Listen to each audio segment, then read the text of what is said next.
There is now a warning when there is a recording in progress. Interesting.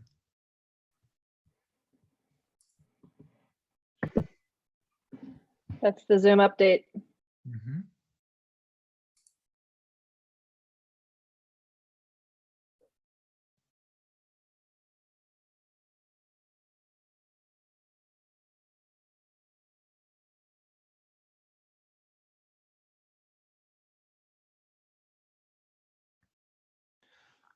For those of you who have not been to a meeting or not been to one recently, we'll start momentarily. We give a little bit of time to get everyone into the Zoom meet, and then we will get started once it looks like everyone's in.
Okay, it's been a little while since anyone else has joined, so we will get started. First of all, I will call to order this meeting of the South Willoughby School District number 206 School Board Business Meeting for May the 26th. And then I will pass it on over to Marnie for the land acknowledgement. Thank you. South Willoughby School District would like to begin by acknowledging that we gather on the ancestral homelands, originally known as Chocoliche in Lushootseed, of the coastal Salish peoples, on the lands of the lower Skagit, Tulalip, Swinomish, Snohomish, Stillaguamish, and Suquamish, who have lived in the Salish Sea Basin since time immemorial, and who have hunted, fished, and gathered, and taken care of these lands. We respect their sovereignty, their right to self-determination, and we honor their sacred spiritual connection with the land and water. Please join us in expressing our deepest respect and gratitude to the Indigenous people of this territory and for their enduring care and protection of the land in which we currently occupy and share through the Treaty of Point Elliott, signed by 82 tribes in Mukilteo on January 22, 1855. Thank you, Brooke. Thank you, Marnie. I will next go discuss a little bit about protocol here. We will have a public comment section, and just like in an in-person meeting, which we're hoping to get back to as soon as we can work some of the logistics around the requirements presented to us by the state, just like in an in-person meeting, folks will have a short period of time to make a comment. In the Zoom methodology, that those comments would be passed through the Q&A function that you can find, at least if you're on the same format that I am, down at the bottom of your screen by participants in chat. If you enter a question in there, comment in there, myself or one of the other members of the board or leadership team will read the comment. We may respond. We may simply thank you for your opinion, because we do value all the opinions that we receive. That's how we know what the community around us is thinking, in addition to talking to folks and emails. After this meeting, we will adjourn for an executive session. And that will last approximately 2 hours and revolve around an update on ongoing negotiations with unions and the performance of a employee of the district. I think that's everything. Oh, for public comments, they must be accompanied by name and location. That can just be Freeland, Langley, Coopville, Clinton. It doesn't have to be an address, but your name and your location. I will not be reading anonymous comments. Okay, we will now get started with the agenda, starting with the minutes. Do I have a motion to approve the agenda and minutes as presented? Move to approve. Do I have a second? I'll second. It's been moved and seconded. Is there any discussion? Okay, all those in favor of approving the agenda and minutes as presented, please say aye. Aye. Aye. Any opposed, please say nay. Okay, we'll now move on to the consent agenda. And for those who are not frequent attendees, this is a group of regular occurrences that come up in almost all of our business meetings, and we bunch them all together into a single piece on the consent agenda so we can approve them all at once. We are able to remove things from the consent agenda if we choose to do so. Do I have a motion to approve the consent agenda? Move to approve. It has been moved. Do I have a second? Second. It's been moved and seconded. Although, is there any discussion of the consent agenda? Not unless someone on that phone is interested in discussing it. It has been moved and seconded. All those in favor of approving the consent agenda, please say aye. Aye. Aye. Any opposed, please say nay. The consent agenda has been approved. We will now move on to presentations. We have two excellent presentations that I'm looking forward to seeing. I will turn it over to Ms. Phillips and South Whitby High School students. Hi, Brooke, thank you. I'm checking to see if Ada, Isaiah, and Bunny are all present. And yeah, perfect. Hi, Bunny. Hi, Ada. I haven't seen Isaiah yet. Thank you. I'll do a short introduction, but really this is not my presentation. It's the beauty of the group of students we have at South Whitby School District. A lot of our training this year around equity has encompassed a lot of areas, including use of pronouns. A few years ago, a district has gone through a lot of trainings on pronouns and education in that. And I've worked with a lot of students this year, and I've learned a lot through them. And so I asked Isaiah and Bunny and Ada if they would be willing to help educate us on their experience and their knowledge and history and use of pronouns, and how to help us be more equipped with the right language and the right tools to navigate the discussions around pronouns. So I have, they presented this to the high school staff, which was 3 weeks ago, and we're still having great discussion and dialogue about the presentation they gave us. Last week they presented to the middle school staff. Great conversations and questions. And then we've asked them to come and speak on behalf to our school board. And so without further ado, I'm going to introduce Isaiah, Bunny, and Ada. Hello. Hi, thank you so much for joining us today. My name is Isaiah Giffen. My pronouns are they, them. And I'm joined here today by... My name's Bunny Sousa, and my pronouns are also they, them, theirs. Yeah, okay, so let's get started, I guess. Yeah, would you like me to just tell you when to move on to the next slide? Yes. Okay, next slide, please.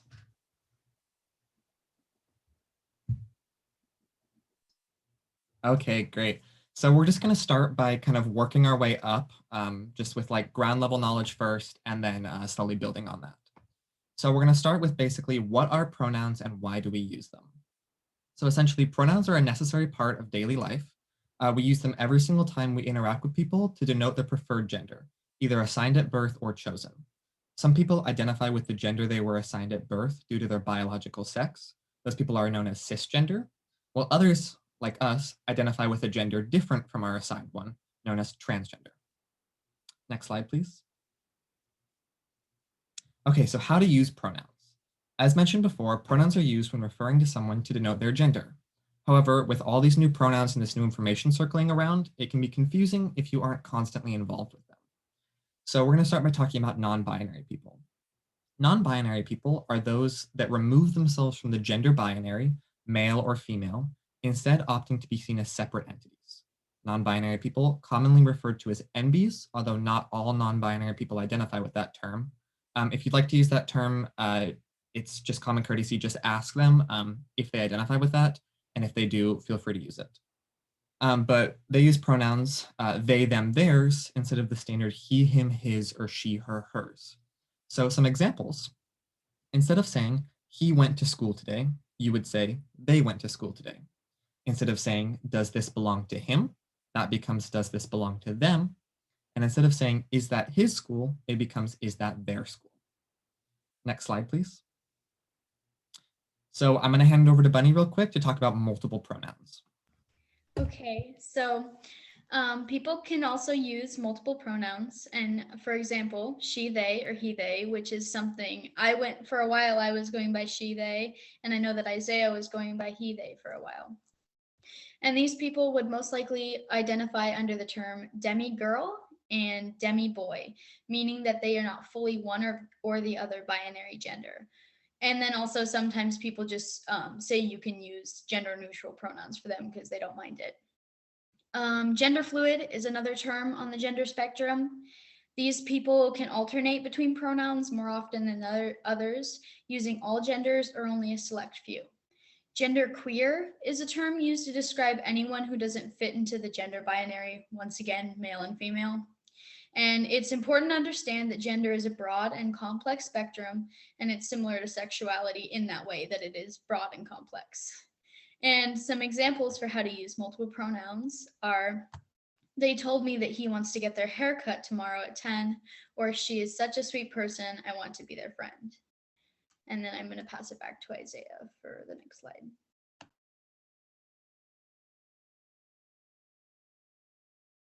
You're muted, bro. Yes, thank you. Okay, so we're going to talk about what could kind of be a divisive subject, but it's really important to understand kind of the nuances in the language here. So we're going to talk about sexuality versus sex versus gender identity versus gender expression. So starting with the list, the easiest to understand is simply sexuality. That's your attraction to either the same or opposite gender, gay, lesbian, bisexual, pansexual, etc. Then we have sex. So a lot of people will use two definitions for sex. Basically, it's your biological sex assigned due to your chromosomes. And some people will say that sex is directly connected to how your chromosomes express themselves, so either male or female external genitalia. Others will say that sex is based exclusively off your chromosomes. So if we're going from the chromosomes example, there are 6 biological sexes: X, XX, XXY, XY, XYY, and XXXY. Now, all of these chromosomal abnormalities could be seen as simply variations of male or female. But then we get to intersex, and intersex makes up about 1.8% of the population, which is about the same percent of the population that has red hair. And intersex people could either have a combination of either male external genitalia and female internal, or other way around, some form of combination of that. They don't really fit in exactly in either of the categories, but a lot of them choose during their life to identify as one or another because it's easier that way. Then we have gender. Now, gender is really interesting because it's a social construct meant to categorize social behaviors into separate identities and then provide them with predetermined roles, so gender roles. So gender is basically, it's an attempt to take this biological sex and give it certain roles in society, and then give names to those roles and those expectations. Then we have gender expression, which is simply how an individual presents themselves to the outside world in relation to how society perceives gender. So for example, someone with a female gender expression would present themselves very traditionally feminine. So, skirts, dresses, makeup, all that stuff.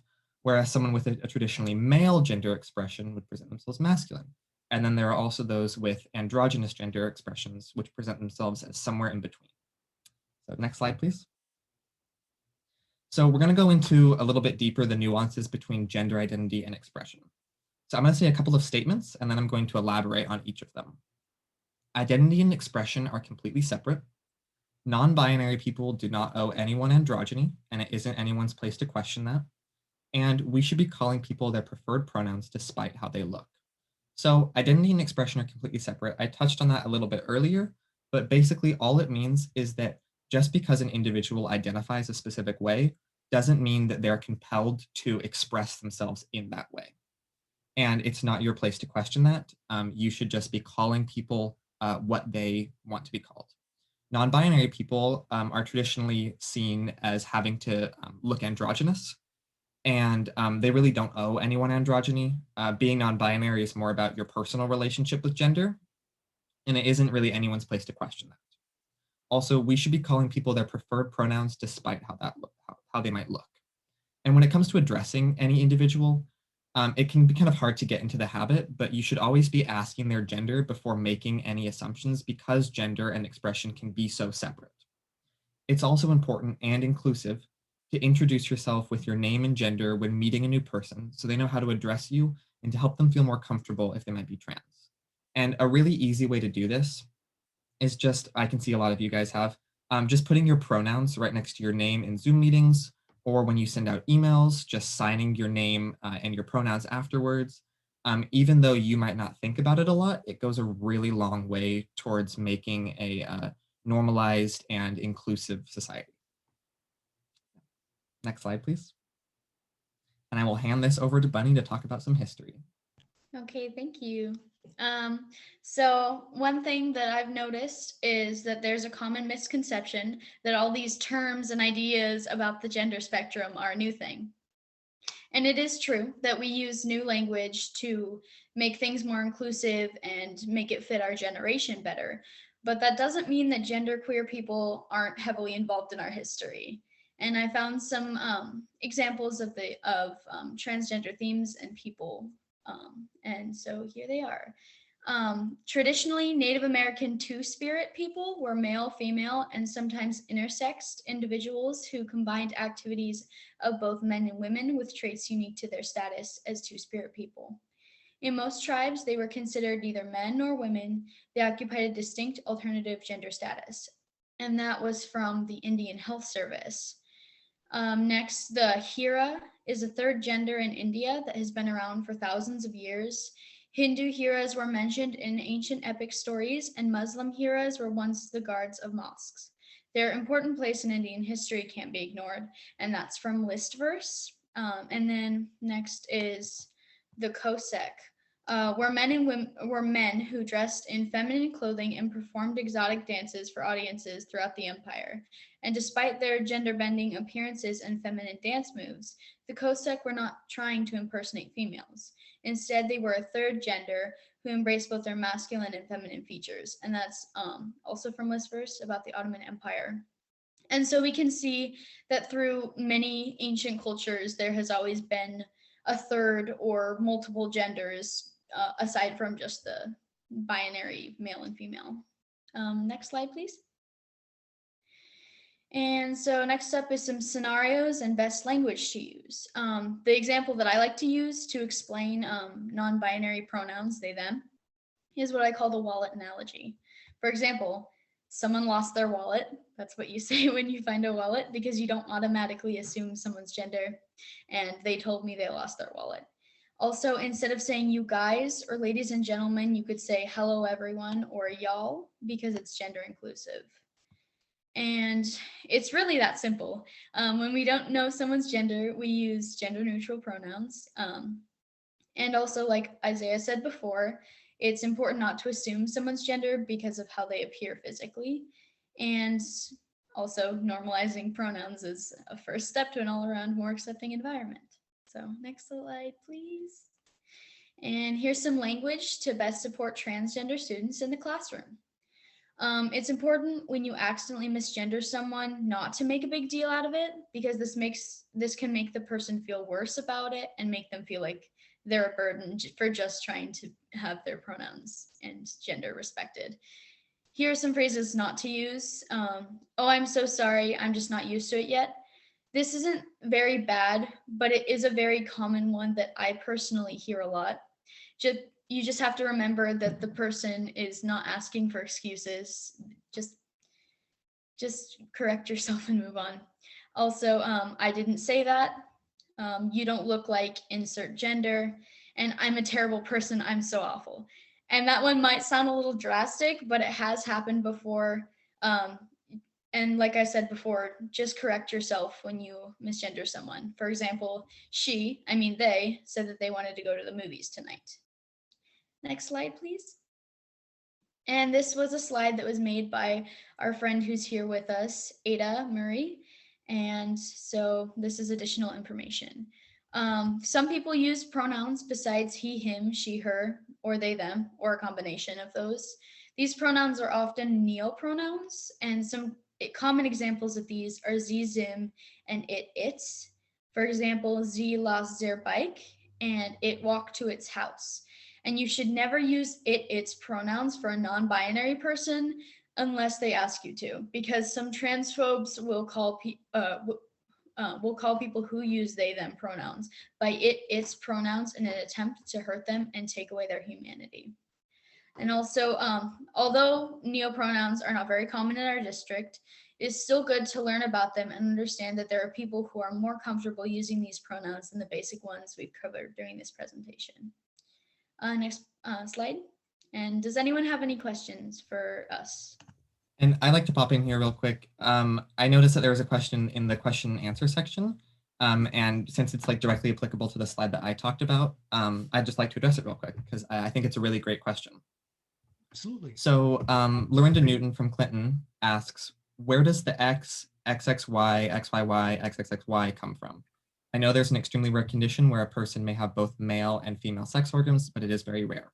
So to address the first part of that question, X, XXY, XYY, those are all just chromosomal abnormalities or birth defects. For example, looking at XXY, that's commonly known as Klinefelter Syndrome. Basically, it's just where a male has an additional copy of the X chromosome. Primary features are infertility, poorly functioning testicles, and just a couple other little symptoms. And it's kind of along the same lines with the X, XYY, XXXY. The reason why I mention that is because a lot of people say that sex just has to do with your chromosomes. And I think it's really interesting to take a look at, there aren't just XX and XY chromosomes. There's a lot of other combinations that can happen, and they're actually not that rare. Klinefelter, I don't know the exact percentage that affects Klinefelter, but as far as XXXY is concerned, it's about 1 in 50,000. Then the condition where a person may have both male and female sex organs, I mentioned that quickly, but that's known as intersex. And a while ago, it was thought that it was only about 0.018% of the population, but now,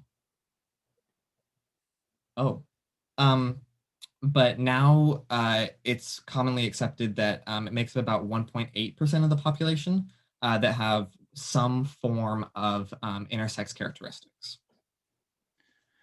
So I wanted to thank you all, Isaiah, Bunny, and Ada, all of you for putting this together and for answering that first question.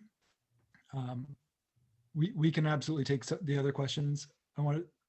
First of all, I want to ask, or thank you all for putting together a very clear, clean presentation and presenting it so well. I think my personal opinion is that this is incredibly valuable information for us all to have. And so I think that it's a wonderful way for us as a school board to set an example by learning this and living it. So thank you very much for that. Does anyone else on the board have any questions or comments? I'd like to offer an expression of gratitude for something that you helped me personally with, which is I don't know if you've noticed, but sometimes I use she, her pronouns, and sometimes I use she, her, they pronouns during Zoom meetings. And that is because as a cis woman, I am also comfortable being identified with neutral pronouns. And I've wondered if that's an appropriate use of the they pronoun in my introduction. And so hearing you attest that, yes, that is one of the ways in which they, them pronouns can be used was actually reassuring for me, and I'm grateful. Thank you. Yeah, of course. Thank you. We appreciate it. I've seen this 3 times and I've learned something new each time.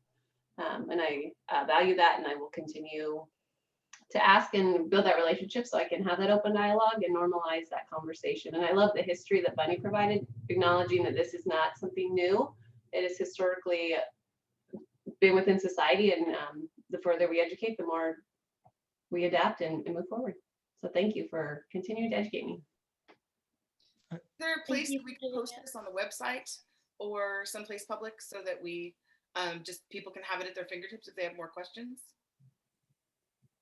Well, it certainly will go on the board's presentation, but we can certainly put it on, you know, our website someplace for students. I'm not sure if you mean like on the homepage or, you know, typically, you know, we have resources for students and staff.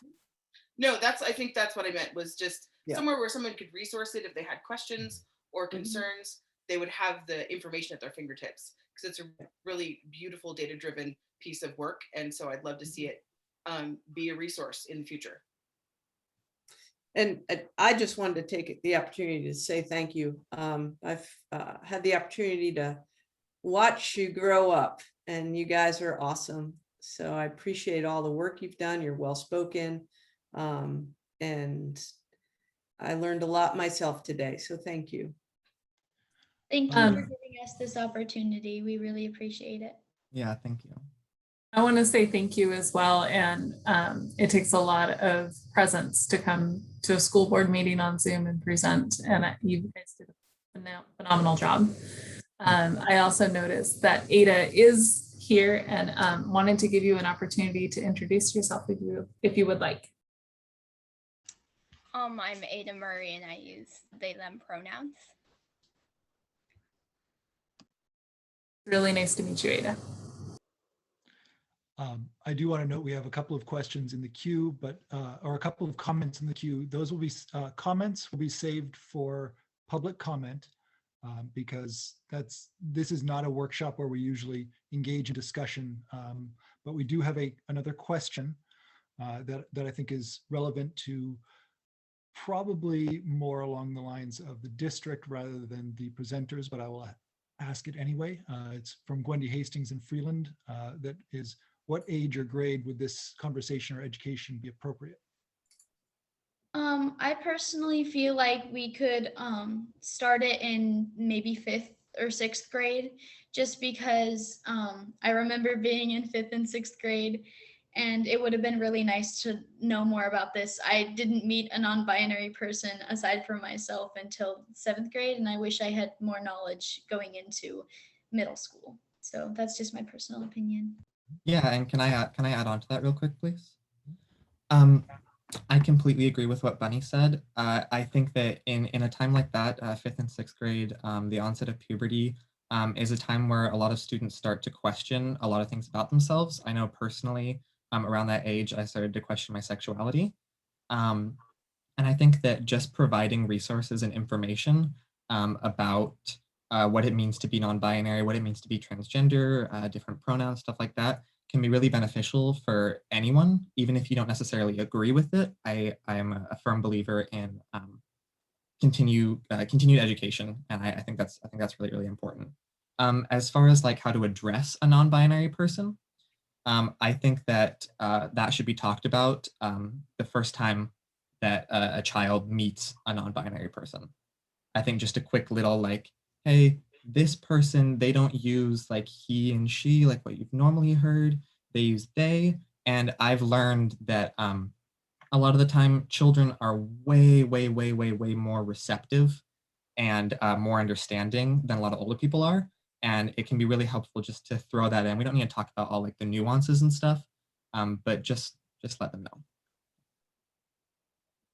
I'll say I'd follow the OSB guidelines of what the health curriculum would offer. But I will say on a personal note, as a parent, I've had that conversations with my young daughter. For example, we saw somebody that was androgynous and they had longer hair, and she had identified them as he. And I just shifted it and said, and we identified as they. And it was an easy conversation, and it's as natural as that. In my personal opinion, I have also found children to be a lot more receptive than adults. My little brother is 8, and he has used my preferred pronouns and name more than some of the adults in my life. And it's really that easy to teach them. It's just repetitiveness, and they get it really quick. So I think that's really cool. That's a cool thing about kids. Absolutely. My daughter is going into kindergarten this year, and she, as far as I can tell, completely understands the different use of pronouns, just what folks prefer. That's lovely. I have barking dogs, and I apologize, but I just wanted to share an additional perspective as a parent. My children have had non-binary folks in their life since early childhood, and Z, zir, and they, them pronouns were part of our family vocabulary pre-kindergarten. So it is something that can be normalized and talked about within the family as it arises.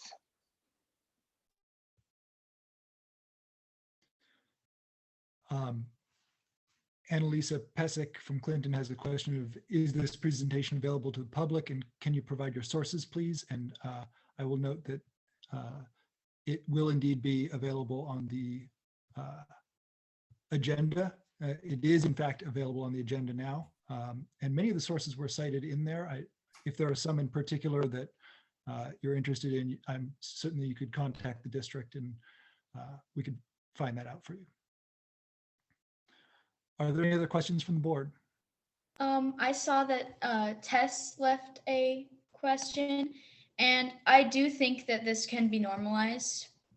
I think if young children have questions about gender and identity, just like any other subject, like how we live on a predominantly white island, and when I was little, I didn't see very many people of color, and I was taught, like, it was my mother and father taught me about that other people look different from us, and it's a similar thing with pronouns and gender and sexuality. And so it is a thing that can be normalized. It's just not something that we've as a society worked on as much as skin color, but we're getting there, and I think eventually it will be normalized. So yes. And just as a protocol note, I do want to note for T, who asked that question, please include your name and location because we cannot address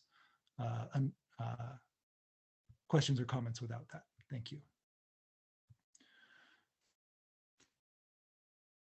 Okay, it doesn't sound like there's anything else from the board. So thank you again to all three of you for that well put together presentation. Thank you very much. Thank you. Thank you.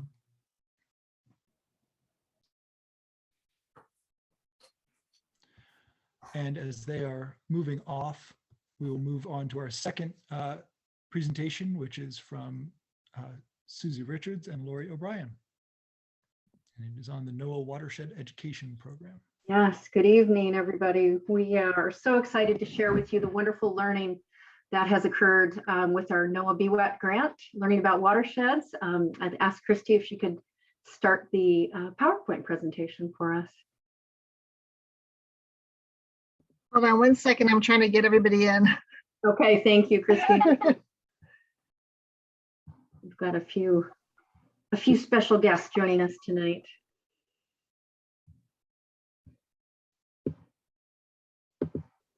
There's Lori.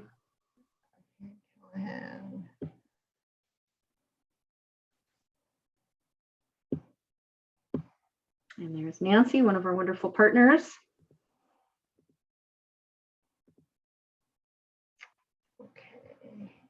okay, does it look like we have everybody? Is Callahan here? Mm-hmm. Yeah. Great. Yep, we're ready to go.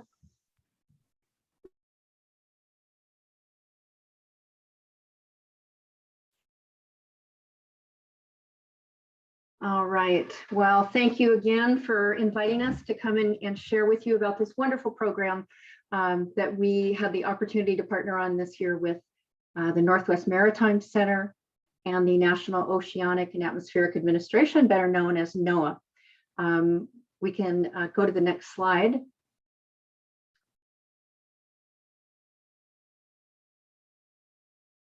So we approached the Northwest Maritime Center folks. We'd heard about the amazing work that they had done with the Port Townsend School District in really helping that school district become known as a maritime school district with a big focus on maritime trades and careers. And we literally went knocking on the door of the Northwest Maritime Center folks when we heard about the NOAA BWET grant coming out. This grant is a national grant program. Did we skip a slide, by the way, Christy? I think there was something about what the grant is before that.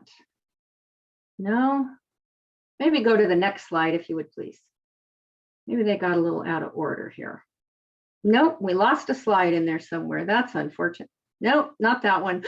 That's all right. Just there we go. There we go. So what is the NOAA BWET Watershed Education Grant? It's a federal program out of NOAA that provides funding for school districts to engage K-12 students in what they call meaningful watershed education experiences, or MWEs. And these are activities that include both outdoor learning and then really rigorous academic learning that includes science, mathematics, language arts, writing, reading. All the academics are covered in these programs, as well as those outdoor learning experiences. So we were fortunate enough, and really it's about empowering students to look at local and global environmental issues and how they can contribute, how students have the opportunity to really contribute to their local environments and become stewards. So next slide, please. Back to the Northwest Maritime story. We again contacted them, asked if they'd be open to a meeting. Lori, O'Brien, myself, Rick from Would-Be Watershed Stewards went and had some meetings, and the wonderful folks said, yes, let's do this. Applied for the grant, and we were chosen as one of the grant recipients. And Nancy Israel and Chrissy McLean have been our key partners at the Northwest Maritime Center. And they're going to talk a little bit, Nancy's going to talk a little bit about our partnership. Great, thank you. Hi, I'm Nancy from Northwest Maritime Center. I am the education program manager there. And yeah, Northwest Maritime Center is, I imagine some of you have been there, but a location, a campus in Port Townsend on the waterfront. And our mission revolves around education and inspiring people to adventure and celebrate maritime culture. And that includes science and maritime trades and history and all things maritime. So we have been very involved with the local school districts, including Port Townsend, Chimacum, and Quilcene in Jefferson County, and especially with Port Townsend on developing, helping them develop the whole district into a place-based maritime themed school district. And so through that experience, it's really exciting to now being able to work with South Whidbey to help South Whidbey School District to engage with a theme and work with the NOAA BWET grant. So we have recently merged with the Salish Sea Expeditions program, which runs inquiry-based science programs aboard the sailboat Carlin, and also does land-based and other programming too. So through that, that's really part of why we're partnering on this grant, is because we're becoming more and more science and environmental focused in our programming as well. And so we're thrilled to be involved and look forward to hopefully receiving this grant again next year. I've submitted it here in the next month if that next word is being made. So thank you Thank you so much, Nancy. Appreciate you so much. All right, next slide, please. Before we jump into our projects, which Lori will be presenting, we just wanted to give a little snapshot of all the organizations within our community who have supported this program and have supported our students. Everybody from the Orca Network till Hanson Building Supply literally donated all the materials for our first graders to make their birdhouses. The South Woodby Schools Foundation helped with the installation of the rain garden that our second graders took on. So just so much support from our partners. And we really can't do this kind of learning without that integration. So big, big thanks to all of our community partners. All right, next slide, please. Now I'm going to turn it over to Lori, who's going to quickly go through and just give a little snapshot of the K through 12th grade projects that happened this year. In the midst of COVID, keep in mind, this is what was accomplished. It's amazing, right? And it truly takes a village. And when you see all of these projects together, I just think it's really obvious and amazing the power that they've had with the kids this year. And I think all of us needed to feel that sense of community, of support and purpose. And I think that these projects really outline that. So with kindergarten, they started out with how is food grown on the farm? And they got into the water cycle and they found out about plants being grown inside and outside. And they even connected with sound water stewards to learn about seaweed and how plants can be grown with the aid of seaweed. Next slide. And first graders really focused in on habitat. They wanted to know, what's a healthy habitat look like? How can we improve habitats? And they did a really neat project. Thanks to Hanson's for donating the materials that they needed, where they made birdhouses. And I think there's birdhouses all over South Woodby that the first graders have made. And next slide. Second graders really did a foundational project. They researched soil and they started off with the school farm. And then they realized that there was an issue at the school farm where with the help of Carrie and the farm team, they created a rain garden to solve a problem with a bit of flooding that was happening at the farm, and learned about how the soil filters the water and eventually goes into our shared watershed. And next slide. And third grade, we focused in on how the land and the sea are connected. And our question was, we hear a lot about orcas, southern resident orcas. Why is it that southern resident orcas are struggling while gray whales are thriving? And it's kind of special that gray whales come through South Woodby each spring, and we wanted to know a little bit more about that. And I'll share actually more details on that after our slides. And next slide. And fourth graders, they thought, why not use our backyard? So they used backyard journals, and over time they made observations and they figured out ways that they could enhance habitats in their own backyards. Next slide. In fifth grade, you might have seen the project that John Lavasser did earlier this year, where they made eco columns, which were habitat models, and they introduced stressors to them. And then they studied also a bit about orcas and the issues, the challenges they're facing.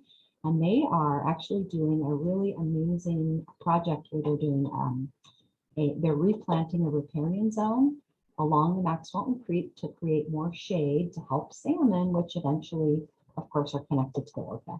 And next slide. And the SWA program combined forces, and they researched alternative energy, and with the hope that they could recommend alternative energy sources for people who are building new homes. And next slide. Seventh grade did a research over time where they did field investigations down at the marina. They even connected with the folks over in Port Townsend to do field investigations, and they really wanted to know how our Salish Sea is changing over time, and they wanted to know if they could come up with some suggestions and solutions to climate change and ocean acidification. And Callahan's going to go into that in a couple more slides. And next slide.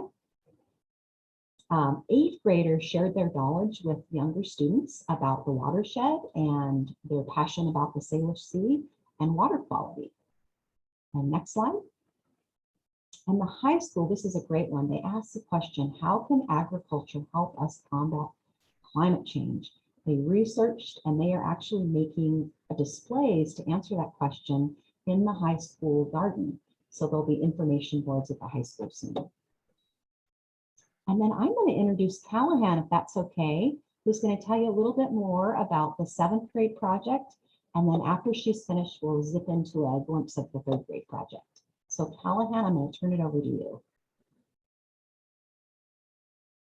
Thank you. So in 7th grade, we were working on choosing an ecosystem and finding out how our carbon emissions impact those ecosystems. Next slide, please. So we each chose an ecosystem, and I chose an estuary, and we focused on learning about our ecosystems. Next slide, please. So we took photos of our ecosystems and kind of just like created different slides about them. Next slide, please. And then we also learned about the biotic factors of our ecosystems. Next slide. And we turned that into a food web that showed the different producers, consumers, and decomposers. Next slide, please. We also asked a question about our ecosystems, and mine is, what is the difference in pH, salinity, and temperature of stagnant lagoon water compared to circulating seawater, and how do they compare to warm, cold, and room temperature tap water? We asked a hypothesis about our question, and we included the variables. Next slide, please. Next slide, please. And then we also included the materials you needed to collect data, and we added a procedure. Next slide, please. We also used field notes to collect our data, and that was mine. Next slide, please. And we turned our data into a graph to show the changes in our ecosystems. Next slide, please. Then we just analyzed our data and summarized our investigations. Next slide, please. And we included a carbon cycle, which we've been focusing a lot on lately. Next slide, please. Now we've been working on the human impact that our actions have been having on the environment. We've been working a lot with greenhouse gases, and I chose to work with fluorinated gases and how those can affect the environment. Next slide, please. Right now we are working on solutions to carbon emissions, and we could create different examples and how they interact with the environment and ways to lower our carbon emissions. Next slide, please. And then finally, I just have my resources. Wow, outstanding work, outstanding work. Thank you, Callahan. Such an example of our amazing students and their thirst for learning. All right, and now we have a very short video that our 3rd grade put together.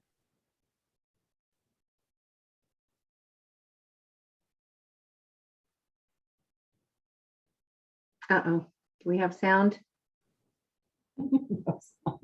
Christy, you need to stop and restart and share it with sound, I think.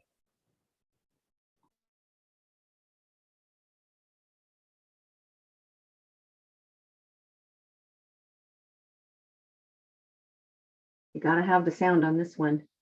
Yeah, you might have to unshare, stop your share, and then when you reshare it, enable the sound at the bottom. There's a button you have to click.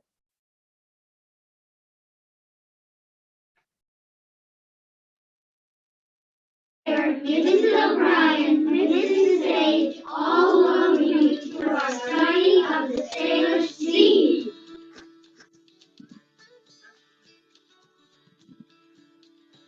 We love our island community, the land we live on, and the sea that surrounds us. All creatures, great and small, are important to us.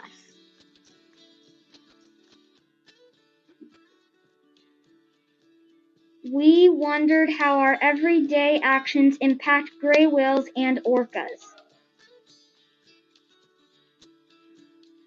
Gray whales seem to be thriving while resident orcas are struggling.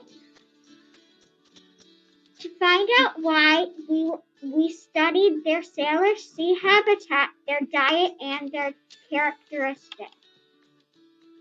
We live in the middle of the Salish Sea. It is an inland sea surrounded by a land. Can you find Whidbey?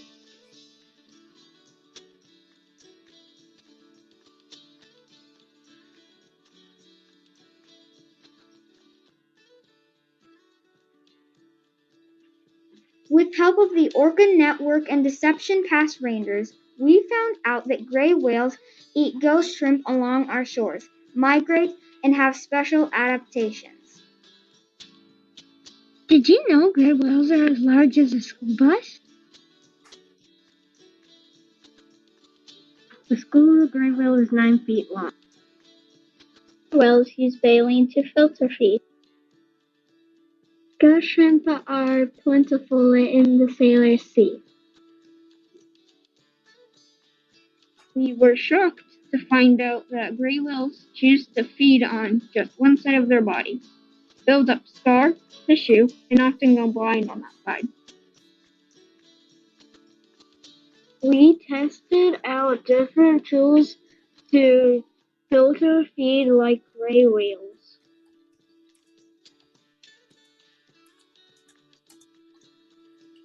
We compared gray whales to southern resident orcas. Orcas have one blowhole where gray whales have two. Blowholes are like nostrils.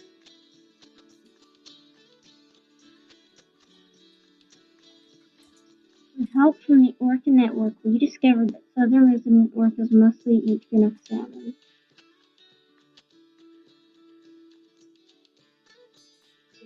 Did you know that orcas aren't actually whales? They are a member of the dolphin family. With help from the Port Townsend Marine Science Center, we found out that the challenge to gray whales is that they are getting entangled by ingesting and absorbing ocean plastic.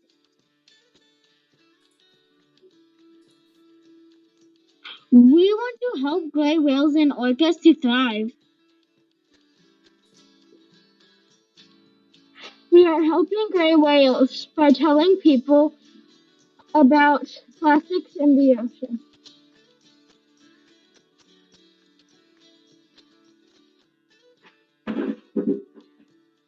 We are helping orcas by raising baby salmon at school and releasing them into a stream that falls into the Salish Sea.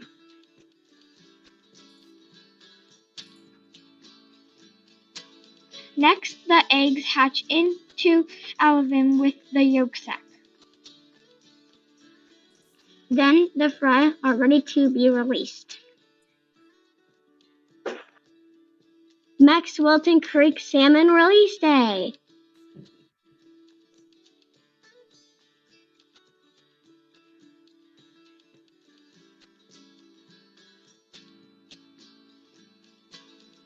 Farewell haiku poems to our salmon.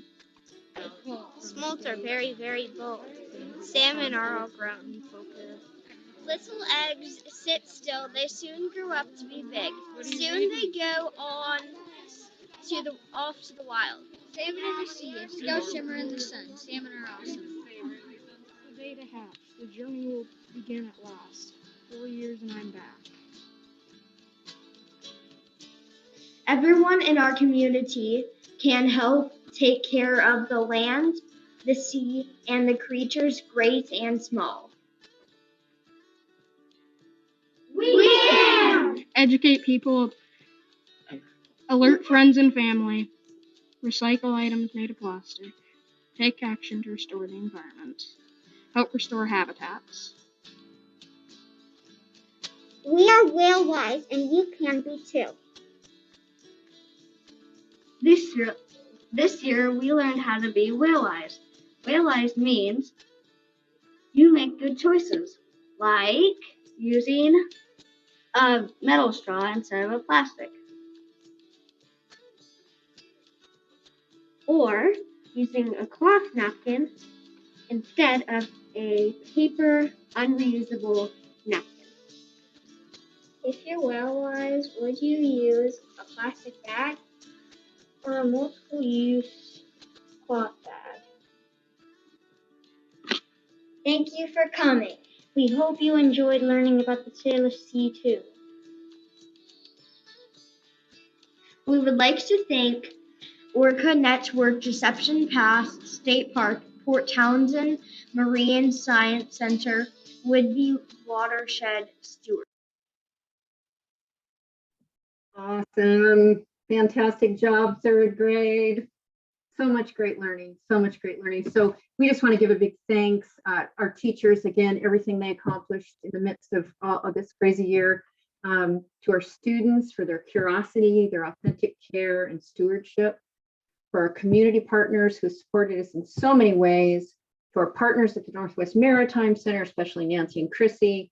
And we just want to know if you have any questions or comments for us. I think that was amazing. What a fantastic job the students did. What a fantastic education they received, but oh, the narration just heartbreakingly beautiful. And I had no idea that gray whales choose one side to feed on and that they cause damage to themselves while feeding. That's an astonishing fact. So thank you for the education. Yeah, thank you, Callahan, for being here and giving us your presentation as well. That was really well done. Outdoor education has been so important in this district. It's one of the reasons why we wanted our kids educated in this district is because there's such a passion for getting kids outside and getting them interested in their environment. And this is just continuing that legacy. So thank you so much. Agreed. I think that fantastic presentations from all sources, from Callahan to the third graders to Ms. Richards, as always. I love seeing projects that were in the schools when I was there, the Salmon Project, brought in with other projects. I love seeing how this has continued on throughout the years. It's fantastic. I love learning more about our neighborhood lagoons. Callahan, thank you very much. Yeah, fantastic. I love seeing the connections to the world around us. Exactly. Thank you. We do have a couple of, these are comments that can go during public comment rather than questions. So let's, anything else from the board? Again, thank you all very much. Yeah. Thank you, Callahan. Yes. It's a great presentation. Thank you. And we will move on to the next step in our next item on our agenda, which is public comment. I will start reading some of these comments in just a moment. I do want to remind folks that all comments have to come in with your name and location in them. And this is not a board workshop where we have typically have discussions with the public. This is a board meeting in public. We will address them as appropriate. Okay, I will start reading these comments. I have, as they come in, I will add more. Let's start with Lorinda Newton's from Clinton. A few months ago, I asked a question about respect for religious beliefs. Dr. Joe said religious faith is respected. What do you do when a student, faculty, or staff holds sincerely held traditional religious beliefs and beliefs that using pronouns that don't match a person's biological sex is lying, a violation of the 9th commandment? It is our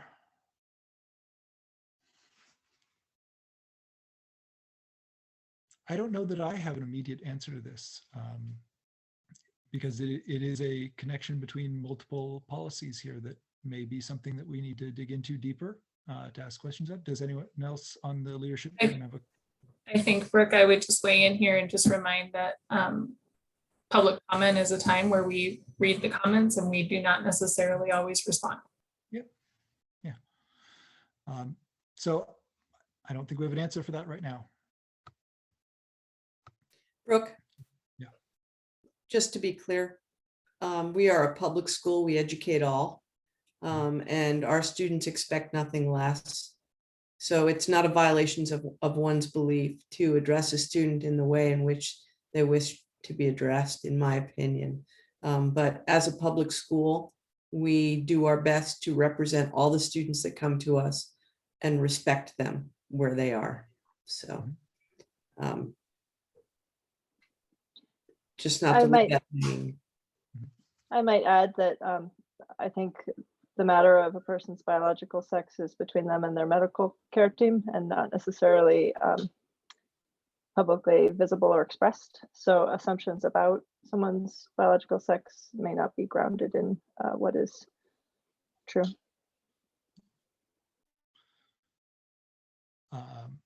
Okay, Emily Ewell in Clinton. I heard that the presenter Isaiah Griffin was asked to step down as student body president last month because of cyberbullying classmates at the high school. There is a national article today about this. Kathy Warren, Clinton. The pronoun PDF lacks documentation. Could this be provided by the children? We certainly have some documentation on there. It may be possible to get more on other points. Amanda Potter, Clinton. Thank you to these brave high school students for the presentation on pronouns. Well done. One of the best things we can do to support the mental health of students who identify as trans, non-binary, etc., is to use preferred pronouns names. Thank you for helping to make a school culture that supports this. I encourage future consideration to how gender is used, like separating by boy, girl, and PE, to further support this important culture shift. Thank you for the comment. Lorinda Newton Clinton. Why are students and teachers allowed to give presentations on Zoom, but parents and citizens not allowed to have their 3-minute presentations? There is a difference between presentation and public comment. This is the Q&A is our method for providing public comment. I think I would also just add that this is a board's meeting in public. It is not a meeting with the public.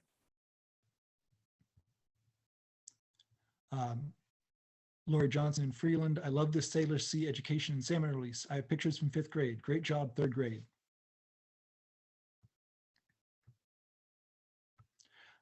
Gwendy Hastings, Freeland. I enjoyed both presentations tonight. With that said, I would recommend that the diverse subject matters be taken into consideration next time when planning when people do presentations. Have families and students of kindergartners tune in to be a part of a meeting with a subject matter on sex, gender is not age appropriate, may not be wise. Just a thought. Thank you for the opinion, the input. Lorinda Newton Clinton, how can a parent or citizen get on the agenda to make a presentation? That's something that we can do.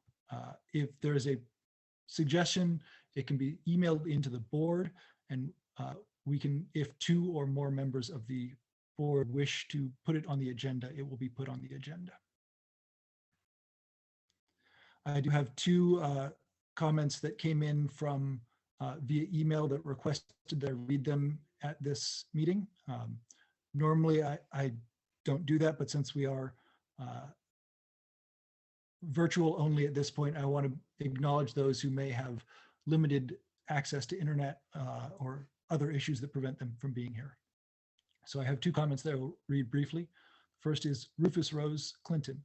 Have all directors and Superintendent Moshe read my emails and Bari Weiss's article, The Self-Silencing Majority in Red America and Blue America, an epidemic of self-censorship is threatening democracy, and her letter of resignation from the New York Times? I would then ask, do any of you school directors believe suggesting reading these documents would be potentially harmful or informative to the South Woodby School District teachers, counselors, and administrative staff? Next, I would ask, will any director make a motion in their own words that would accomplish encouraging district teachers, counselors, and administrative staff to read and reflect on each of these 2 documents written by Ms. Weiss? Thank you, Mr. Rose, for the comment and for providing something that some of the board members could look into. I did indeed read it. I'm not going to go around and quiz each of the board members about whether or not they did. If they choose to comment, they may do so. I'm planning on moving on to the next comment. This is from Charlene Davenport, Clinton. Unfortunately, I was not aware of the discussion of policy 2125 at last month's school board meeting. I was recovering from cataract surgery on April 28th. I feel it is important to respond with some hard-learned experience regarding sex education in public schools. I'm in my 70s and was a grandmother at 38, a great-grandmother at 56. In both instances, there was no sex ed or very limited sex ed information taught in the general health class at South Whitby. And because of the abstinence mindset, painful divorces and children getting shuttled back and forth have caused continuing consequences for these grandchildren and great-grandchildren. Currently, 3 of my grandchildren who have just graduated from college for one, high school for 2 others, are on birth control because their parents learned the hard way. One great-grandchild is currently at South Whitby High School. This grandchild's mother wants her student to learn accurate medical information for all topics covered in the current approved state and school district curriculum so that her student can make informed choices regarding sex. This should not be an issue for anyone since parents can opt out their students from participating in the class. The other comments from Ms. Newton came too close, if not over the line of the Establishment Clause separation of church and state. I know this is late, but I would greatly appreciate my email being read into the public comment section of the school board meeting tonight. Thank you very much, Charlene Davenport. I'm looking through additional one. Kaylin Murray, Clinton, thank you for the great presentations, especially thank you to the students who zoomed in to share. You are a credit to our entire community. Kathy Warren, Clinton, almost an hour was spent on students educating the school board about pronouns and about projects and pronouns. Is this a typical school board meeting agenda? I would say that presentations typically happen in board workshops, but sometimes during board business meetings as well.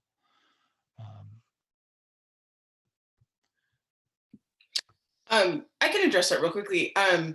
One of the things that brought me to school board the first time several years ago was when my children were giving a presentation about something they had accomplished in school, and they were honored by the school board and by their principal, and they got to talk a little bit about what they were doing. And that was a flagship for me to see that kids are honored in this district. And so when we can hear kids' voices, that's what we're here for. Those kiddos are our customers and they're our future in this community. And so I love that we just spent an hour hearing about kids and hearing from kids and lifting their voices. So thank you.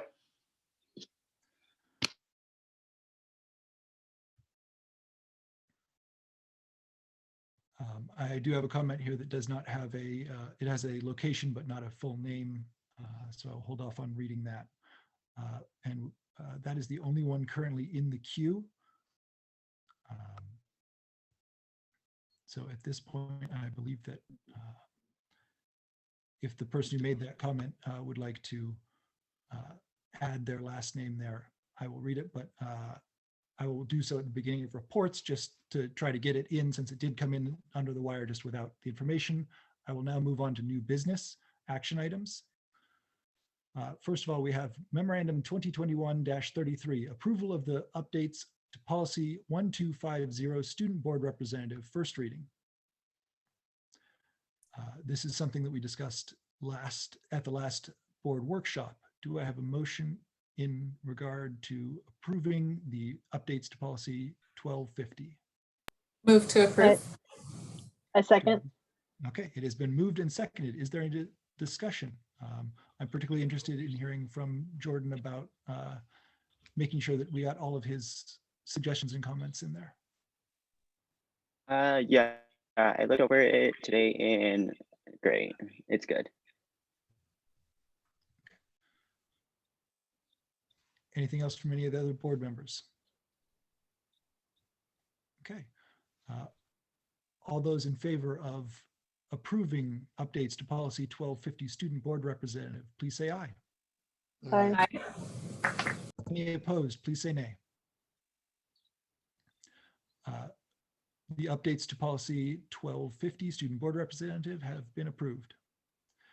Next up, Memorandum 2021-34, approval of the updates to policy 2125, sexual health education. This is another one that was discussed at the last board workshop. Do I have a motion? I move to approve. Do I have a second? I'll second.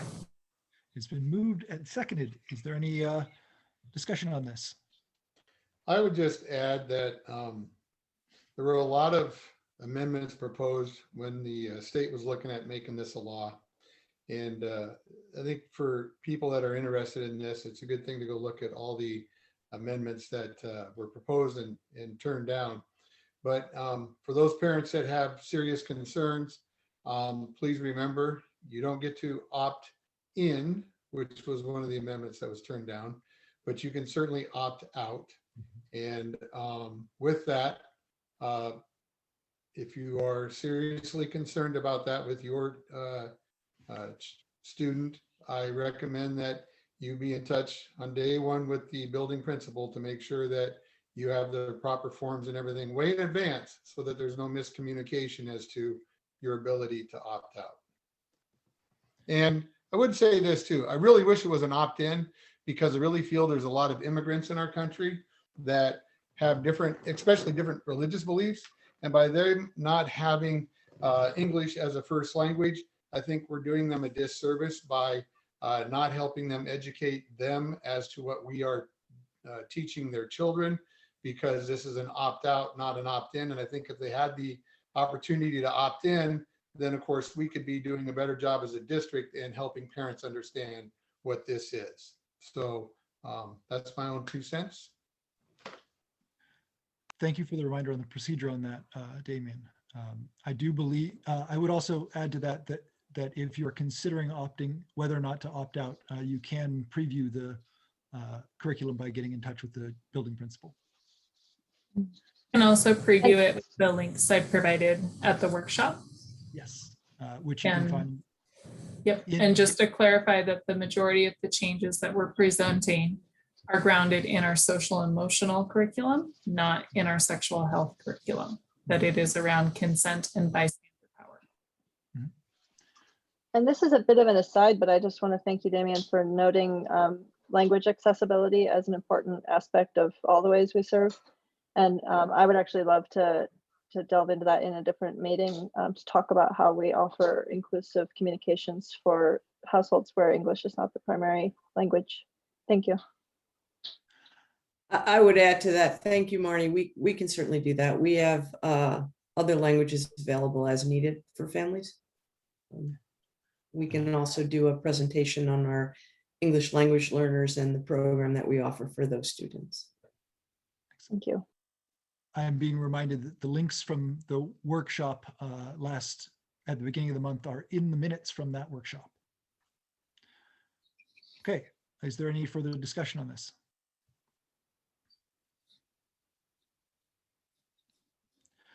Then all those in favor of approval of the updates to policy 2125, please say aye. Aye. Any opposed, please say nay. Okay. The updates to policy 2125 have been approved. Next up, Memorandum 2021-35, approval of the updates to policy 3232's parent and student rights surveys. Do I have a motion in regards to this update? Move to approve. Do I have a second? A second. I'll second. Okay, it's been moved and seconded. Is there any discussion? I am noting that the title is still Parent and Student Rights. When part of the updates we're trying to remove, add parent or guardian or something along those lines. Correct me if I'm wrong, but I think the reason we left the title the same had to do with a legal requirement. And I believe we put in there parent including, or is that a different policy I'm thinking of? First paragraph says parent and guardian. Yeah. Okay. Go ahead. But there's no legal requirement why we can't change the title of the policy, right? It's the board's policy. I believe you can change it to parent and guardian, and I think we just missed that step. Okay. It's in the first paragraph there. And I make a motion to approve this policy with the change of titling it parent/guardian and student rights, administration surveys, analysis, or evaluations. I'd also like to point out there are a few places within the document where it doesn't say parent and guardian. So just probably a quick check all the way through it. Yep. I wonder if I can offer an updated motion to approve this document conditional on a revision to parent/guardian in any instance where it simply reads parent. I'll second that. We have a move and a second to, this may be the not updated version. That may be the issue at hand. It may have been the non-updated version may be attached.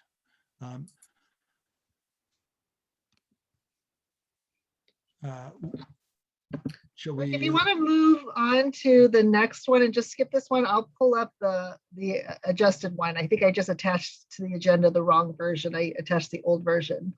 So if you want to move on and just pause on this one for a second, I'll pull it up and then I'll bring it up. I will Just table it. Another motion to move this to the end of these new business. Yes, thank you. Okay. So we'll just shift this down to the end of new business and move on to Memorandum 2021-36, approval of the Transportation District Office Video Surveillance Upgrade. This is a new one that has not been discussed at a board workshop because it is a recommendation rather than a policy update, which is discussed at board workshops. Do I have a motion on Memorandum 2021-36, approval of Transportation District Office Video Surveillance Upgrade? Move to approve. It's been moved. Do I have a second? I'll second. It has been moved and seconded. Is there any discussion to be had? Yes, can we have some detail on the background on this policy? Dr. Moshe? On the surveillance, is that what you're talking about? Well, on the whole recommendation here of what we're doing and why is it needed and what's it covering, and you know the drill. So the memo basically summarizes that, indicates that at the district office, we have the need for updated surveillance videos because we want to enhance our security at the district office.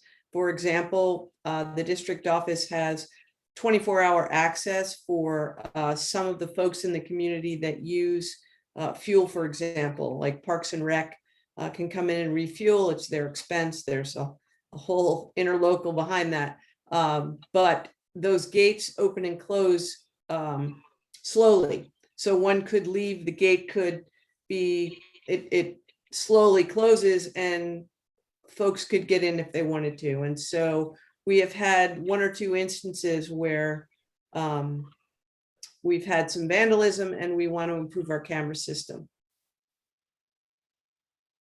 And that memo is on the public website, so it can be read if folks have an interest. Thank you. Is there any other comments, questions?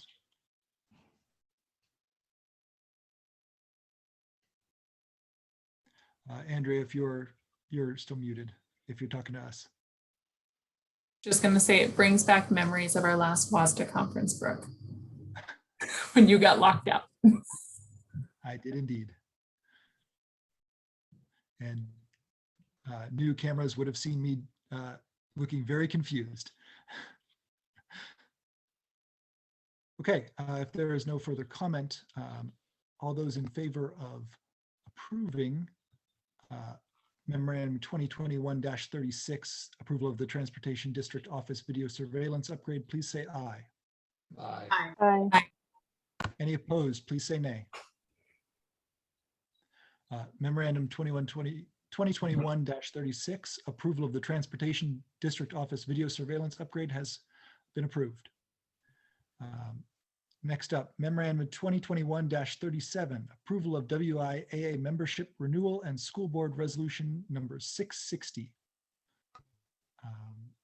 This is something we'll probably go to you on, Damien, during discussion, but do I have a motion in regards to this membership renewal?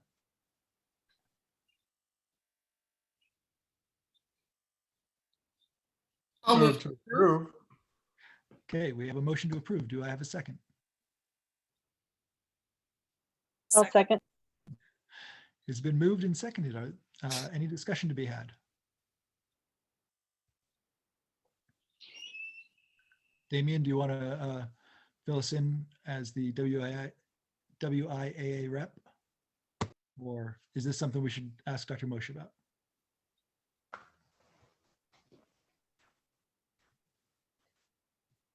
Yeah, it's an annual form. Dr. Moshe will do a much better job of explaining it than I do, but it's just our annual renewal into belonging to the WIAA. It is a routine renewal that we do once a year. We have to actually join WIAA. And so the board resolution comes up once a year. Okay, excellent. Thank you. Any further discussion? Okay, all those in favor of approving the WIA membership renewal and school board resolution number 660, please say aye. Aye. Aye. Aye. Any opposed, please say nay. The WIAA membership renewal and school board resolution number 660 has been approved. Are we ready to go back to the? Unfortunately, no. I mean, if you want to, I can't seem to pull it up while running the Zoom at the same time and having sharing my screen. So if it's possible, if we can go ahead and approve, if you want to approve it, I'll make sure that all the parent is changed to parent guardian across the board. And then taking out any he or she. I don't think there's any of those. I think it's mostly the parent. Yeah.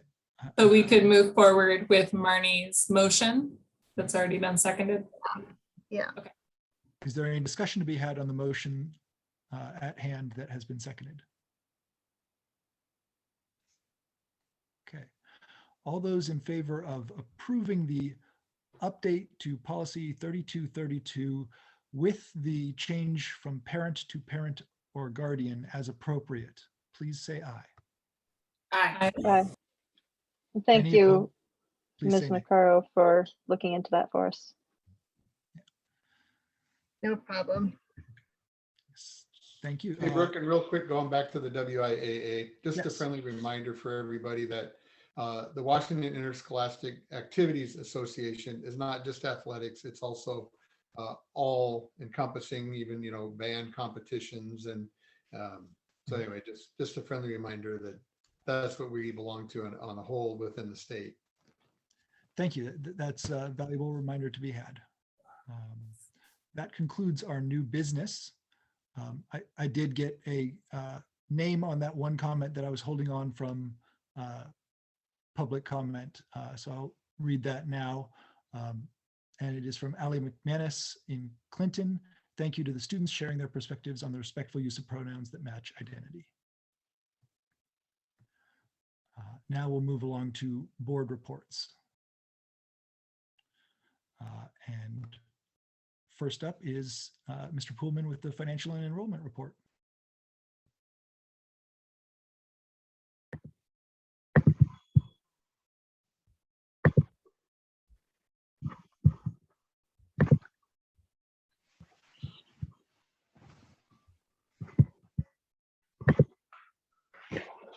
Good evening. So we'll start with the board report, and then when I'm done here, I do have a budget update that we'll go through a little bit.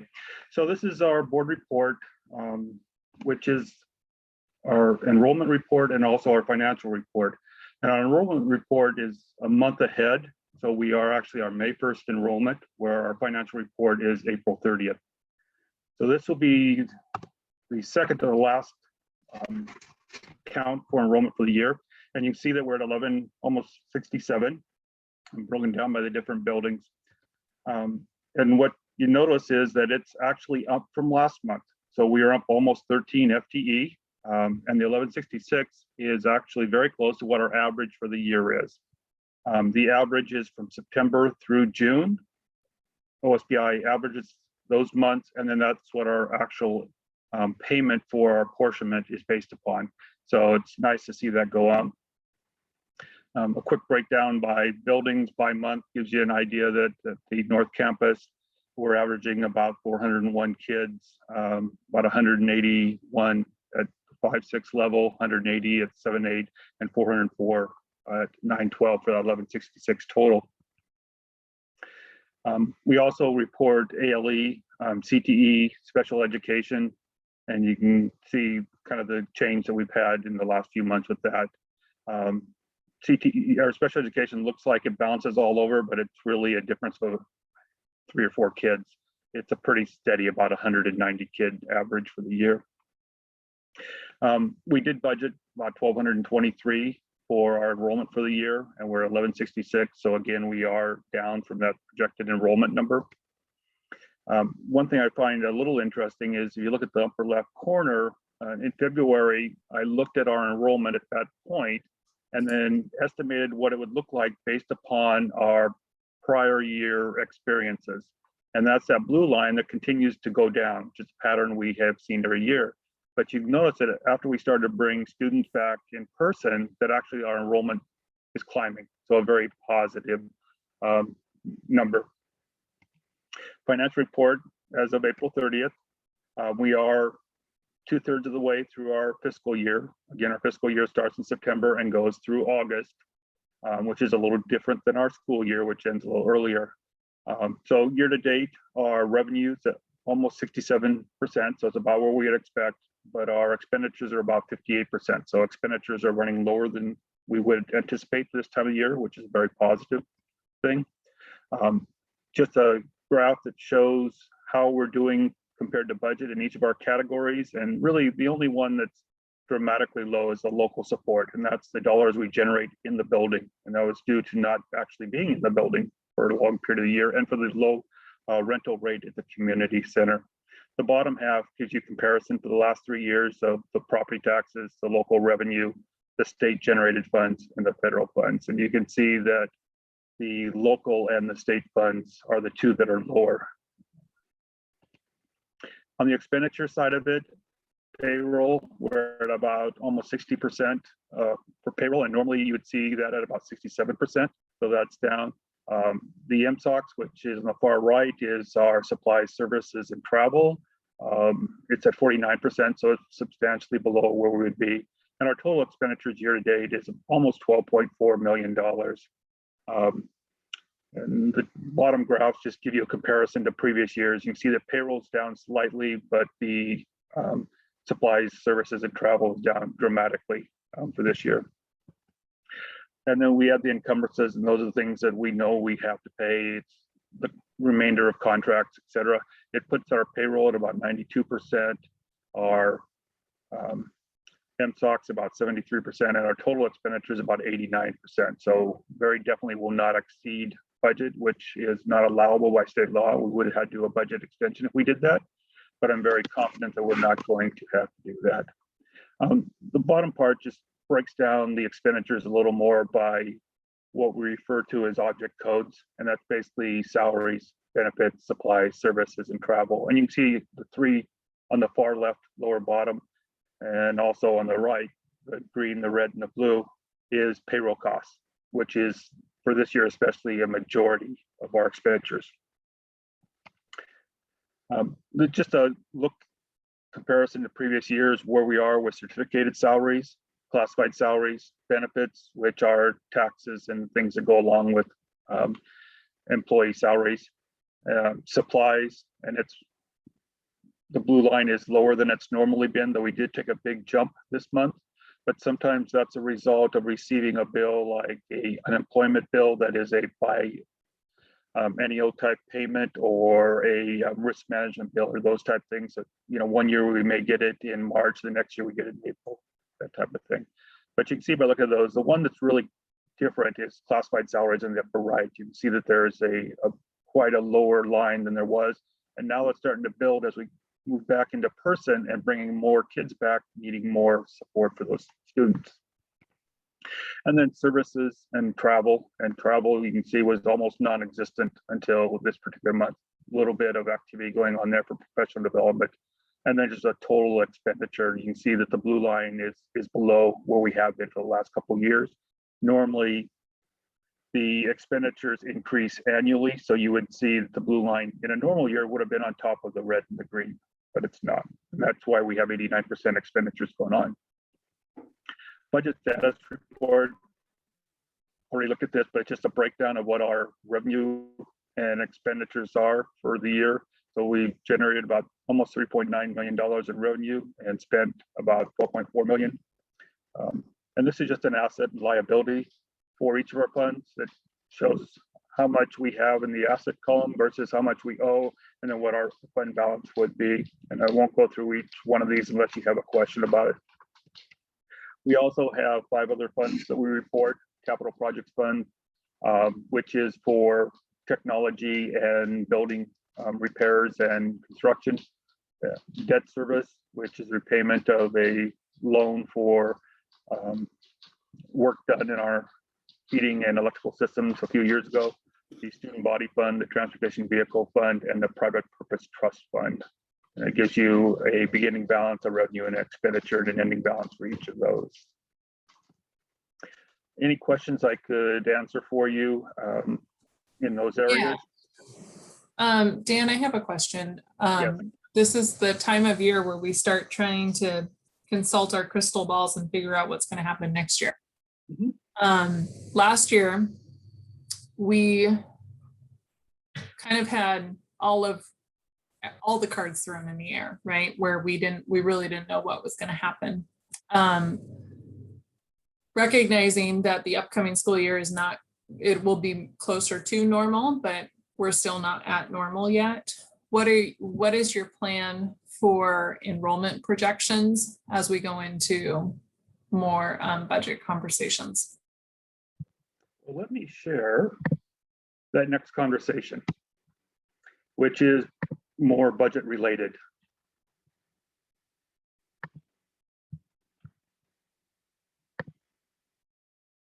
Sorry if I jumped ahead on you.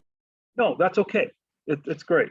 So just another installment in our conversation for budget, and a reminder that the budget has to be adopted on July 28th, and the previous meeting to that, which will be 2 weeks prior, we will go through the complete budget presentation again. We'll put all these pieces together to have one large look at the budget and to give the board and the community an opportunity to comment on that, because it is open to public comment as far as people that would like to talk for or against any particular part of the budget. And then that gives us a couple weeks to modify it if we need to before we bring it back for the adoption on the 28th. And again, this will be the budget starting September 1st of 2021, running through August 31 of 2022. And again, the disclaimer is this is continually changing. As we get more information from OSPI, or we don't get our federal grant dollars until July. It's an estimate until we get there. So there's a lot of changes that will happen in the meantime. There could also be changes to expenditures based upon feedback from the board. So we continue to work through it. So last time we talked a little bit about the structure of the budget process and what we do with it. Today we're going to talk about actual revenue. What do we expect our revenue to look like in the coming year? And one of the large things that predicates that is what our enrollment looks like. So we'll touch on that. So basically we get funding from 5 different sources. And the first is local property taxes. So you pay property taxes. There's a portion that says South Woodby Schools on there. That goes directly to our district.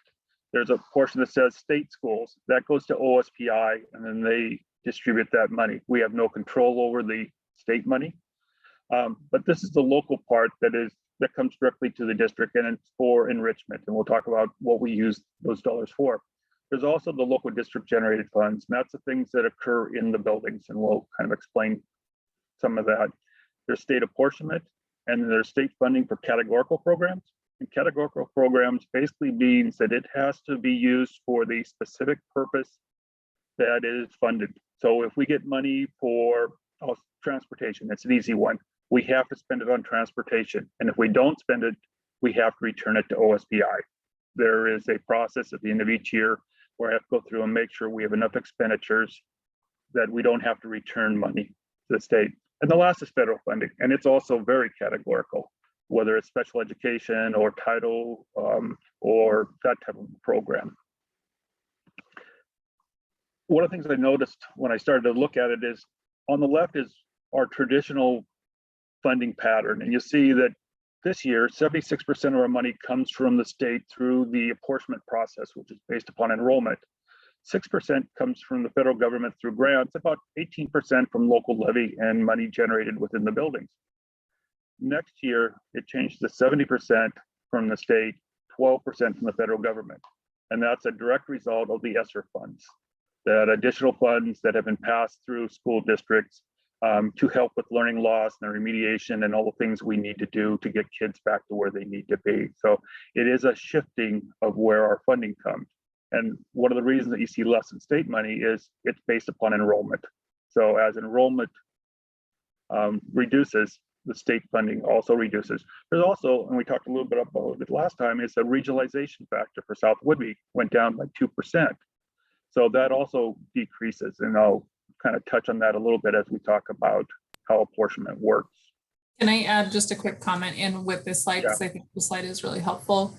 I think sometimes people wonder why educators talk about education being underfunded when they feel like there's so many taxes going into education. And I think this graph really articulates something really well, which is that especially in categorical programs, the federal government is actually required to fund 18%, but they currently only fund 6%, which is where that deficit comes up because the state has to then backfill it.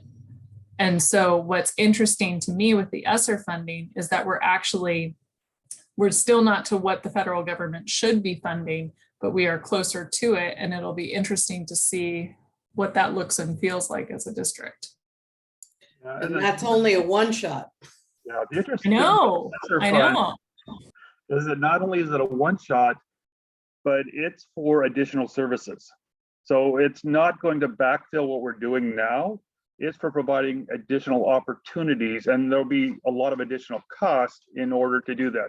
Whether we are reducing class size to give the teacher more time to work with fewer students, or we're adding additional opportunities in the summer for them through SEL or credit retrieval or whatever it is that our students need. So really that's where that additional 6% goes. It isn't just offsetting what the state didn't give us. I recognize that, but I got a little excited seeing the pie chart look a little closer to what it should. Yeah, it's that nice. just got me a little excited. So our local levy, the funds that come from our local taxpayers are used for a variety of different things. There's things that the state does not fund at all. Anything that's extracurricular. So our athletic programs, any travel costs with taking kids to other districts to play a game, to state, to district, the band opportunities that we have for kids, all those things we fund locally. I'll talk a little bit about this a little later, but not all our staff are funded by the state. They use a formula based on our enrollment that calculates a certain number of staffing units that they fund. And it's nowhere near what we actually have. And, an example might be, some of our classified staff where they fund 20 FTE and we have 35 or 40 people. So the local levy is picking that up. It also picks up things that are underfunded, like our utilities and insurance. We have very large buildings in this district with a smaller number of kids. If we were to build the buildings today for the number of kids we have, we would build smaller buildings, which would be more energy efficient. So what they designate for utilities doesn't cover by several $100,000 what we actually spend on our buildings, just because of the size of the facilities we have. It also doesn't cover things like insurance. Liability insurance has got very expensive in the last few years, and it's not covered fully by the state. Our food service and transportation programs are not fully funded by the state.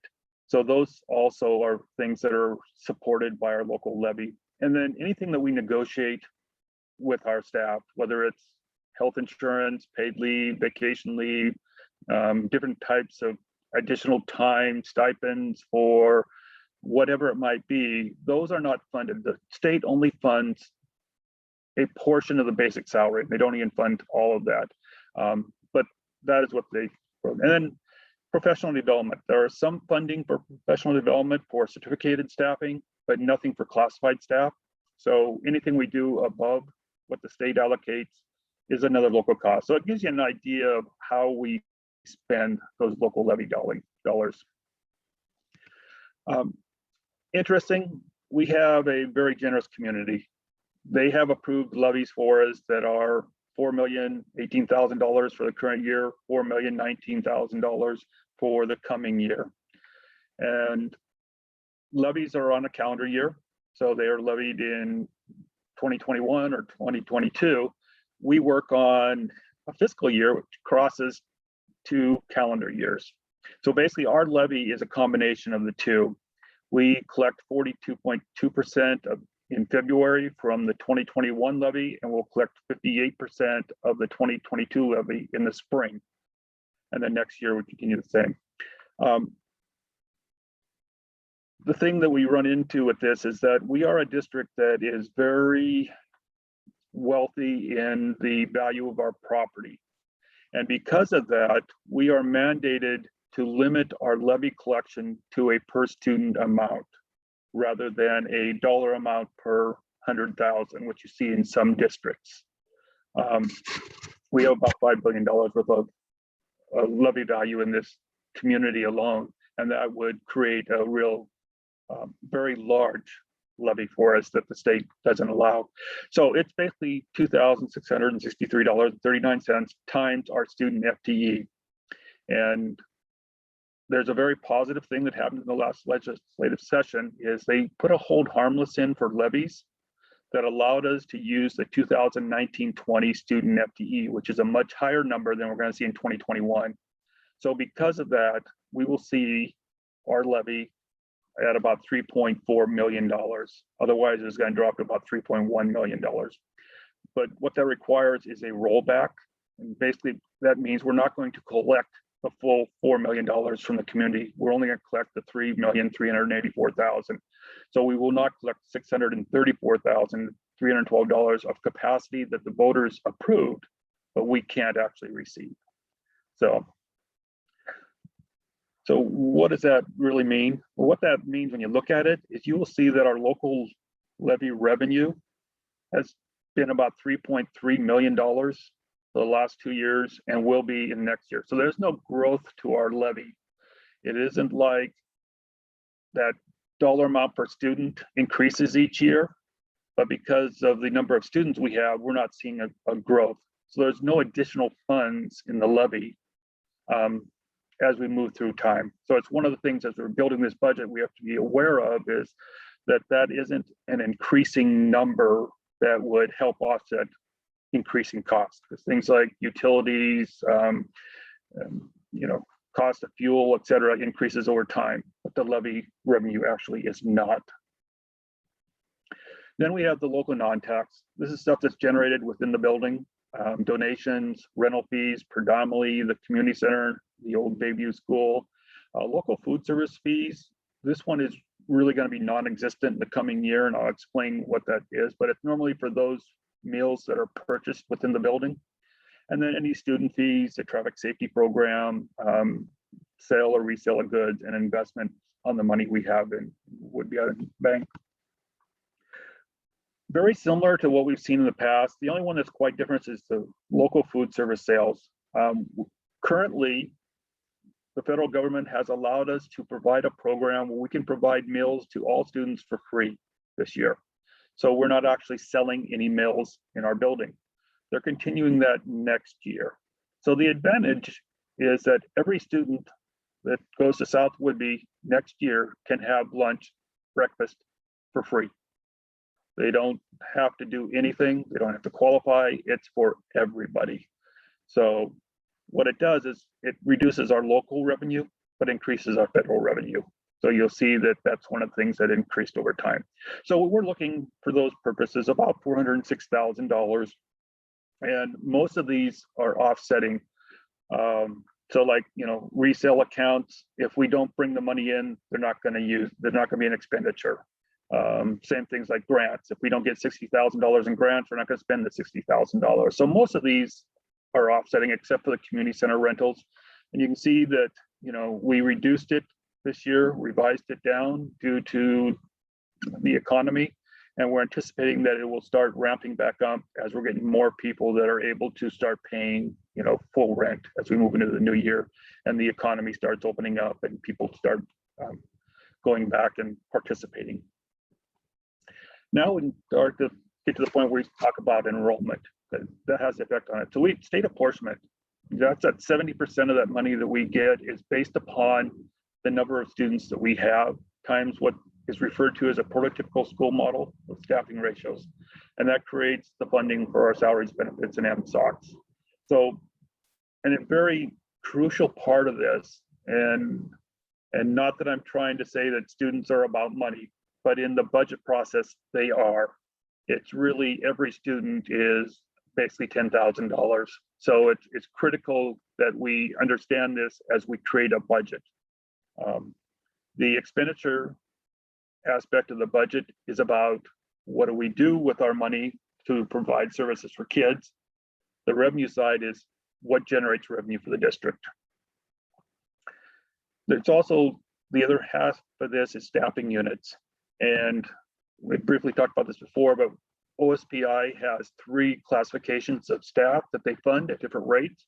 The certificated instructional staff, and generically you can say a teacher, though there's more people in that group. Classified staff, those without a certificate, normally support staff, and then administrative staff, superintendent, building principals, etc. The prototypical school model basically says if you have 400 kids in an elementary school, we will fund the equivalent of 1.253 principals, 0.493 guidance counselors, and 1 2/3 custodian. And they have this classification for a whole group of people. This has nothing to do with how we actually staff in a building. This is just a funding formula that says if you have 600 kids in high school, you're going to get this number of staffing units. And the staffing units, it's just part of a funding formula. So it's important that we differentiate those because each of those come up with a different dollar amount. And the way it works is, you take that staffing ratio times the number of kids. So if we had 400 kids and we get 1.637 classified custodians, we would multiply that times where it says classified staff of $59,344 right here. And it generates a dollar amount for the district. And that's all this formula does is generate dollar amounts. It doesn't tell us how we have to spend our money. It just creates it. And they're the same formulas for certificated staff, classified staff, administrative staff, and it just creates that budget for us. So we get back to enrollment. A critical part of trying to figure out what our revenue looks like. And this is, I find this fascinating. This is South Woodby's student enrollment history. And I was able to go back to about 1983 to rebuild this. And you can see from 83 to 2000, we were a growing district. That's when we did the additions, built new buildings, did all the things. And when I looked at their enrollment projections at that time, they thought we'd be at closer to 3,500 kids today, based on where they were projecting in the 80s. In 2000, enrollment changed. And I have theories about what happened. I actually believe, based upon research, that it ties into Boeing and when they changed what was going on there. That year was the height of their employment number. And then they started to reduce staff after that. And I think that affected it. But anyways, this is our pattern for the last 21 years. So it gives you an idea of kind of the budget process we've gone through. And there's a period, 2009 to 2015, there was a very dramatic decline. Actually, I started in 2005, I guess. The 2009 year was a huge reduction in funding and students and everything. And we knew it was going to happen. It was based upon the number of kids that were in kindergarten versus the 12th graders we had and the changes we were seeing. But there was that time frame had a very dramatic decline, and then we started to level off for a few years. And then we've had a bit of a decline in the last couple of years. So you kind of see the pattern we're going through. And the reason I point to this is because it's important to know our history as we move forward to try to predict our future. What has changed? Because quite often you see patterns. And we had talked last time about enrollment projections and how we get those and the different modeling that we can use to do that. And, this year was an anomaly. I expect that once we move back into person, we're going to be able to do a fairly solid job of projecting enrollment. We had always been really accurate until we got to this current year when things changed on us. So we had talked about this before, but basically what we looked at and what I'm looking at was a 3-year enrollment trend and looking at what changes from grade to grade. And it's basically looking at a kind of a percentage change. How many kids went from 2nd grade to 3rd grade over a period of years, and that type of a sequencing to come up with these numbers. And we're looking, right now, the budget's built on about 1121. Though I believe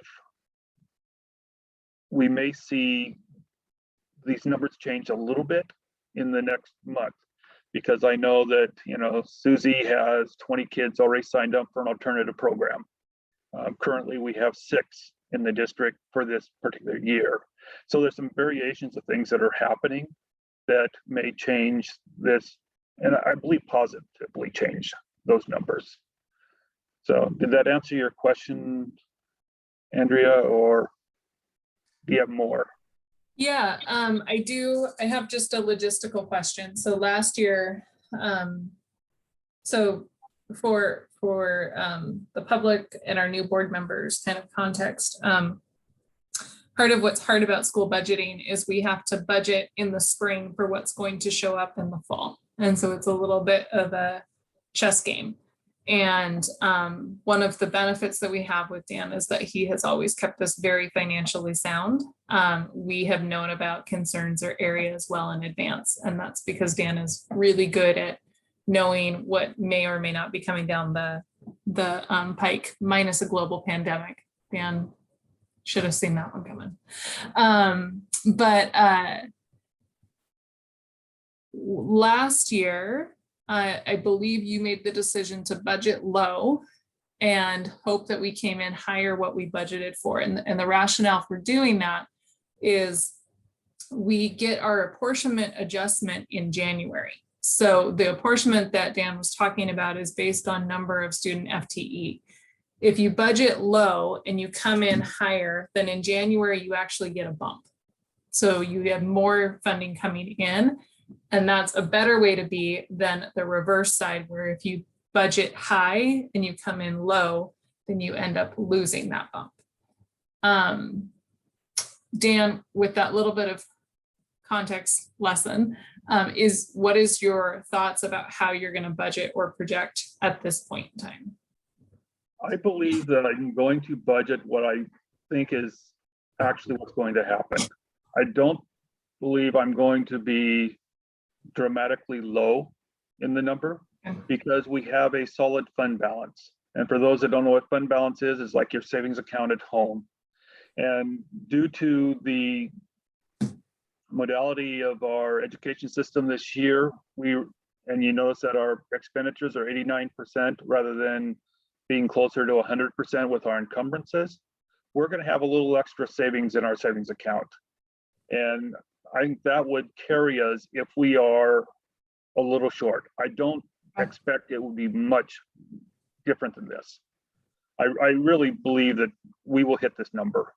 But if we didn't, if we are, 20 kids short or 50 kids short, we can weather that with fund balance.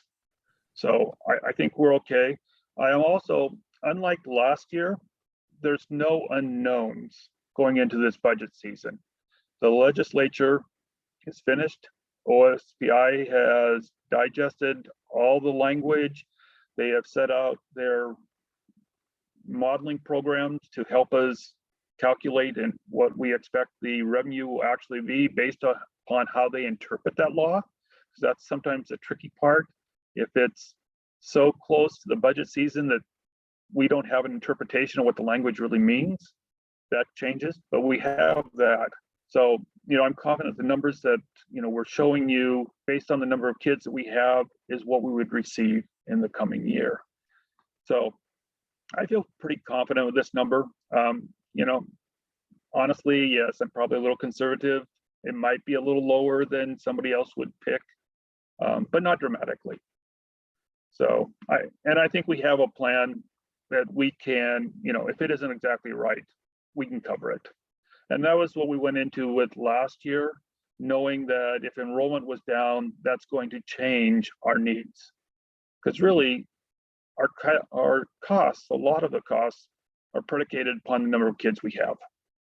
So if we have fewer kids and we haven't filled positions yet, then we wouldn't fill those, which would reduce our expenditures. So we have some flexibility still. It's still early, it's only May, to narrow that down. And that's why the disclaimer that this may change as we get better information, as we move through and get more information about, what do students and family want, does the program change?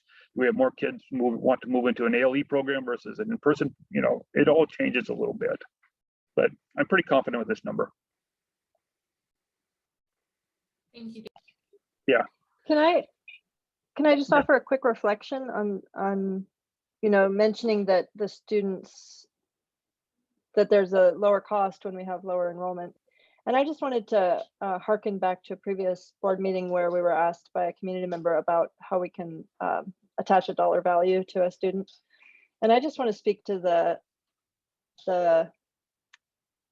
maybe the heart space around why money is attached to the students, because we need money to provide the education and the quality of services and the quality of care and the excellence of mentorship that students receive in our district.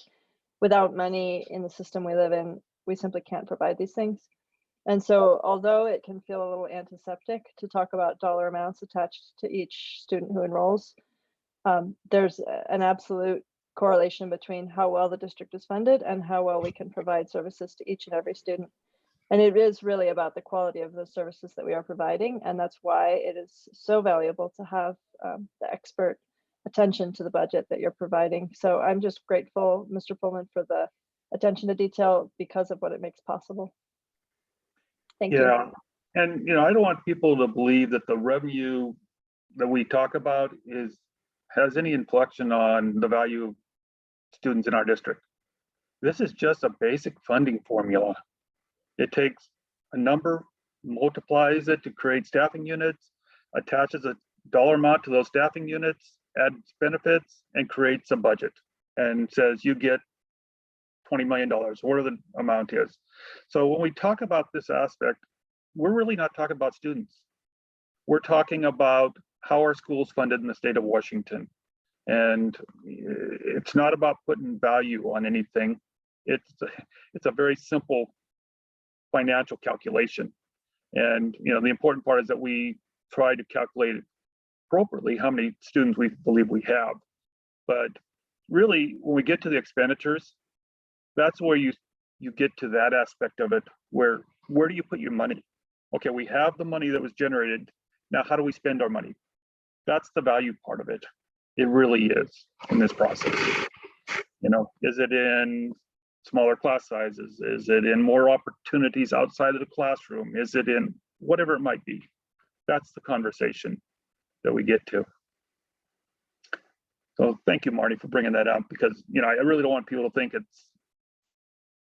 it's not about kids, but revenue isn't. It just isn't. And in this business, we have to have somebody who crunches the numbers really, really well. And I'm grateful to you for that. Oh, well, I enjoy it. So based on the number of students that we think we're going to have, and again, that number is that average between next September and the following June. We really don't know until June how much money we received for the prior 9 months. This is what it looks like. So it's broken down into two sections. there's the general purpose money. And what that means is we can use that money for anything we want to within that category. So if it's basic education, general purpose, we can use it for anything. If it's basic education, special education, general purpose, anything in special education. So it has to be in special education. It can't be someplace else. But you'll notice that there was a revision in 2021, those two red numbers. And that was a direct result of legislative action that just finished, and it's a hold harmless agreement for the current year. The state realized that with remote learning and the things that were happening, that the districts were actually going to receive a lot less money than they normally would. And you can see that we had budgeted 12.2 million. Based on the number of students we had, we were 11.7 million, so substantially down. Well, they did a hold harmless that says we're going to give you, and they had a formula based on Title I, a certain amount of money, and it's different for every district. But for us, the enrollment part was about $421,000. So that brings us closer to about $12 million for the current year. You'll notice that for the coming year, we're only budgeting 11.4 million, and that's because there is no hold harmless agreement. That we're going back to the same old prototypical school model that says if you have one child, you basically get the equivalent of a lower $10,000 type thing. So you'll see that there's a reduction in our general apportionment. You'll also see a reduction in special education. And I want to explain this because I find it fascinating. What the state does is they calculate our basic education funding based on the number of kids we have, and then they look at the number of students we have in special education, and they say, okay, part of that money should be for them also.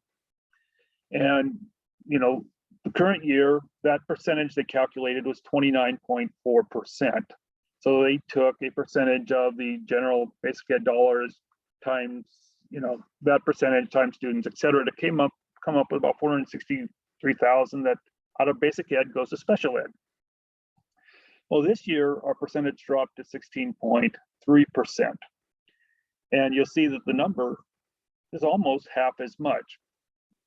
So basically what happened is we're not getting less money from the state, so don't get nervous. What they're doing is they're allocating more of that into basic ed and less into special ed because that percentage is smaller. And the percentage was smaller because we have more kids in special ed that we're putting into basic ed classrooms, which is the goal, right? Integrate those kids into the classroom. And they have these things they called LRE1, LRE2, and the goal is to get that one higher, which is basically more kids in the classroom. Well, when you do that, it reduces the amount of money from basic ed that goes to special ed. So we still have our same costs in special ed, but you're gonna see less revenue. So I find it fascinating that on one hand, they want you to integrate more, but if you do, then it shows up as less on that side of it. So I thought it was a mistake at first, but I actually called OSBI and walked through that with them to understand, you know, how they changed that. So anyways, but it doesn't change the bottom number. So where this year it's 12.5 million through OSBI, it's 11.6 based on the number of students we have next year, because there is no hold harmless agreement. It's strictly based on students. The bottom part is the categorical state funds. And you can see that they're pretty well the same. Special ed is down a little bit. LAP is down, and learning assistance is based upon the prior year enrollment. So as our enrollment declines, that number gets a little smaller. You kind of see it went from 288 to 279 to 229. It also has to do with free and reduced percentages for some of these. And that number as a district has also declined in the last year. Where we used to be closer to 30% as a district, we're now a little over 25% free and reduced. So that changes the amount of money that is allocated in these categories.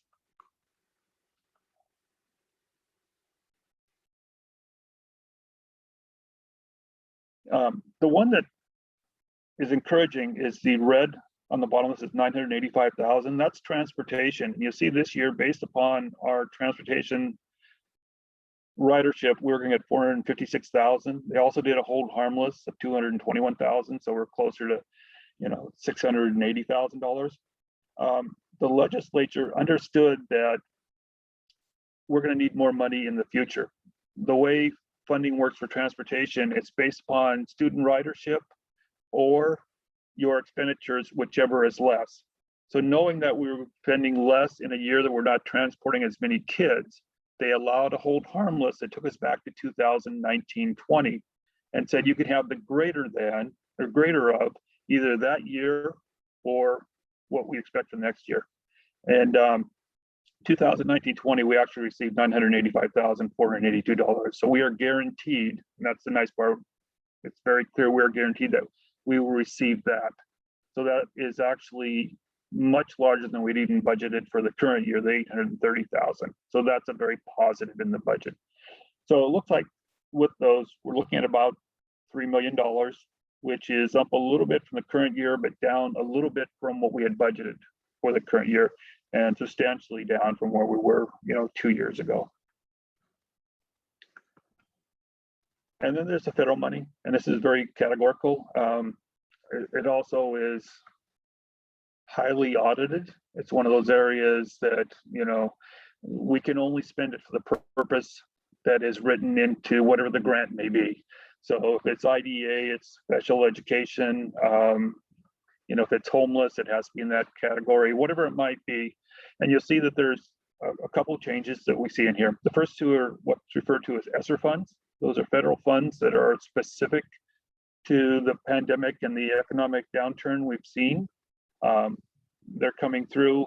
We have actually 2 years to spend Esser 2 and 3 years to spend Esser 3. So I anticipate we're going to spend most of it in the coming year.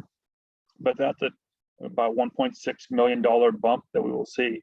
And again, it's funds that we receive one time only. We will not receive these again. And they have very specific purposes of what they are to be used for.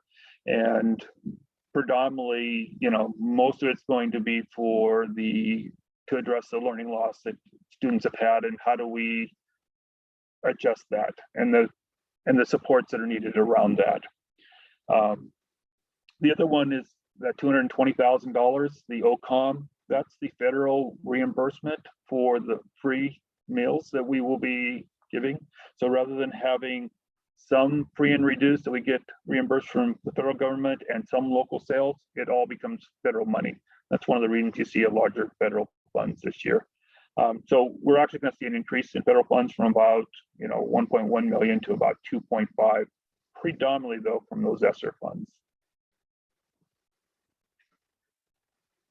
So just a highlight on the revenue side of it. Local revenue about the same. State general purpose, it's down about 900,000. The federal money up about 1.4 million. So we were about $21 million, which is where we had budgeted in 2019-20, and a little more than we had budgeted in 2021. But again, we will have additional costs because of the Esser funds and the additional things that we're doing because of that. I think that's it. And for those that are interested, all this information is on our website. If you go to business services, there's a whole bunch of categories down there, and you can click on it and it will have information. Any questions before I stop sharing? First of all, thank you, Dan. I want to appreciate the detail and attention that goes into all of this, particularly in sharing with us. I do want to note for those listening that this is a school board meeting in public. This is not currently a public discussion of the budget. That will take place at a board workshop at a later date before the budget is approved. So we will not be taking questions on the budget because this is a meeting of the school board with Mr. Pullman. So if any of the school board members have questions,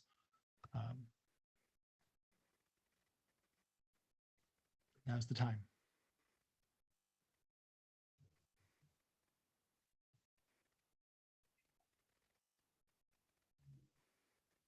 Okay, thank you very much, Mr. Pullman. I as I was going to say what Marnie said earlier, but she said it way, way better than I could have. So thank you, Marnie, for thanking Mr. Pullman so eloquently.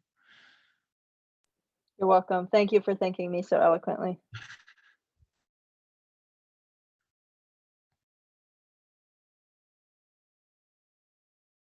Okay. We will now be moving on to the superintendent's report. Dr. Musha.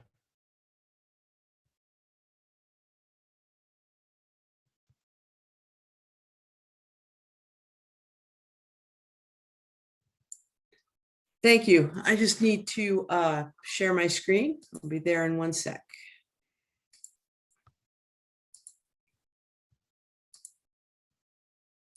Right.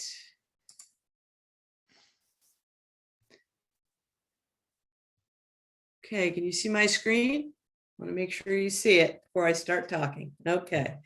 So I wanted to update the board on where we are at this point in the school year as we're coming to the end. Just a reminder that we have a vision, mission, and values that we've been working from. And based on those vision, mission, and values, the board provided 2 goals for the superintendent this year, by which you're evaluating the superintendent. So safely return to face-to-face learning and to continue the work of racial equity, inclusion, and diversity. So I just wanted to provide you with an update of where we are, because it's been a very challenging year as we approach our final days. So for goal 1 of safely returning, I have provided an update to the board basically once or twice a month on where we are. So right now we have K-12 in school face-to-face for all who want to be here. It's a hybrid model. So for most students who learn typically, they're in school 2 days a week and they're remote 3 days a week. We have some students who are actually in school 4 days a week, those who require more support. Exciting news, we've been talking to you about this. It's in our plans for the use of some Esser funds, but I wanted to bring the board up to date on where we are for what we're doing this summer. So we have some students at the high school in grades 9 through 12 who are struggling to complete their courses. So we have teachers who are going to work with those students once school is out on their ELA, English Language Arts, and math, to get them to hopefully pass those courses so that they can complete the work. We're also using some of that funding to provide summer fun. We're doing that through Readiness to Learn. I'm going to bring up that schedule because I think it's really important to know. And welcome back to the Whidbey Children's Theater. They're opening face-to-face. What we're doing is providing students who may not be able to otherwise afford opportunities. We're providing scholarships, and we're doing things through Readiness to Learn and the Community Center. And I want to thank Gail Lavasser in particular for working on this to make sure she's connected with all of the folks who can offer students additional opportunities. And again, this is all on our website for parents and families who are interested in these opportunities.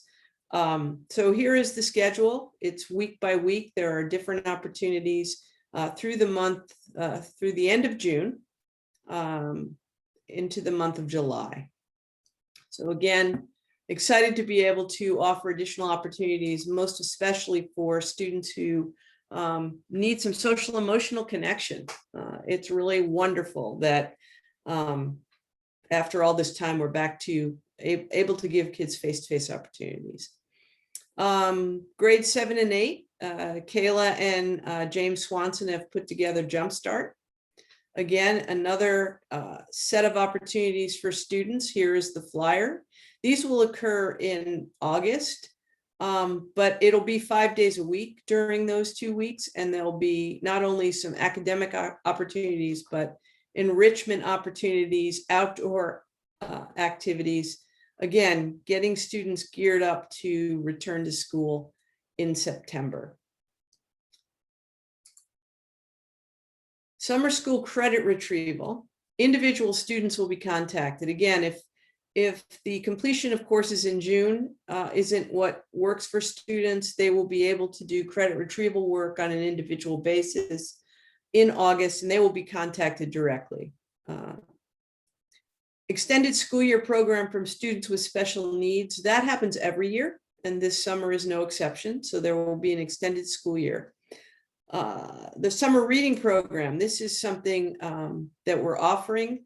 You may not be able to see this very clearly, but this went out to families, letting them know about the opportunity, that we will be providing transportation, that WIN will be providing a snack or a meal, depending on how long they're in school. They're in school from 9 to noon, so it's, you know, a snack or a meal with a lunch to bring home.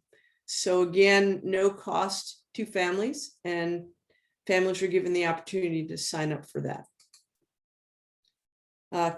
Another new opportunity, Kinder Camp. This is, again, the end of August, 9 to noon, for students new to kindergarten, to again give them a jump start, give them some social time, let them know their teachers, and just kind of making it fun. So folks can register for that. Another new addition. Grades 1 through 6. We also are offering a Jumpstart program for those students. Again, transportation's offered, snack with a sack lunch to go home, happening in at the end of August. So for all students needing that, grades 1 through 6. The other thing we're doing that we did this year during the soft start, we want to take the first week of school at every grade level and reorient students to school. And just again, social emotional connection with being a student again on a full-time basis, face-to-face, 5 days a week. So we will be open full-time. There will be options for non-campus instruction. As you know, our alternative program, it looks like we have the enrollment to make that happen. So we're excited about that.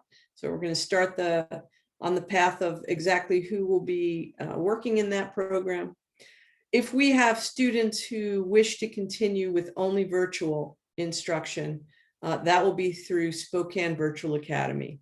What we found out this spring, teachers and students worked very hard coming back face to face, and both students and teachers had to work in this environment of, and maybe Jordan can speak to it better than I can, but the environment of being in the classroom for 2 days, at home for 3 days, but the other kids are in the class. And so you're not exactly getting what you were getting on the virtual experience. It's not easy for teachers or students. I don't know, Jordan, if you have any thoughts on that yourself.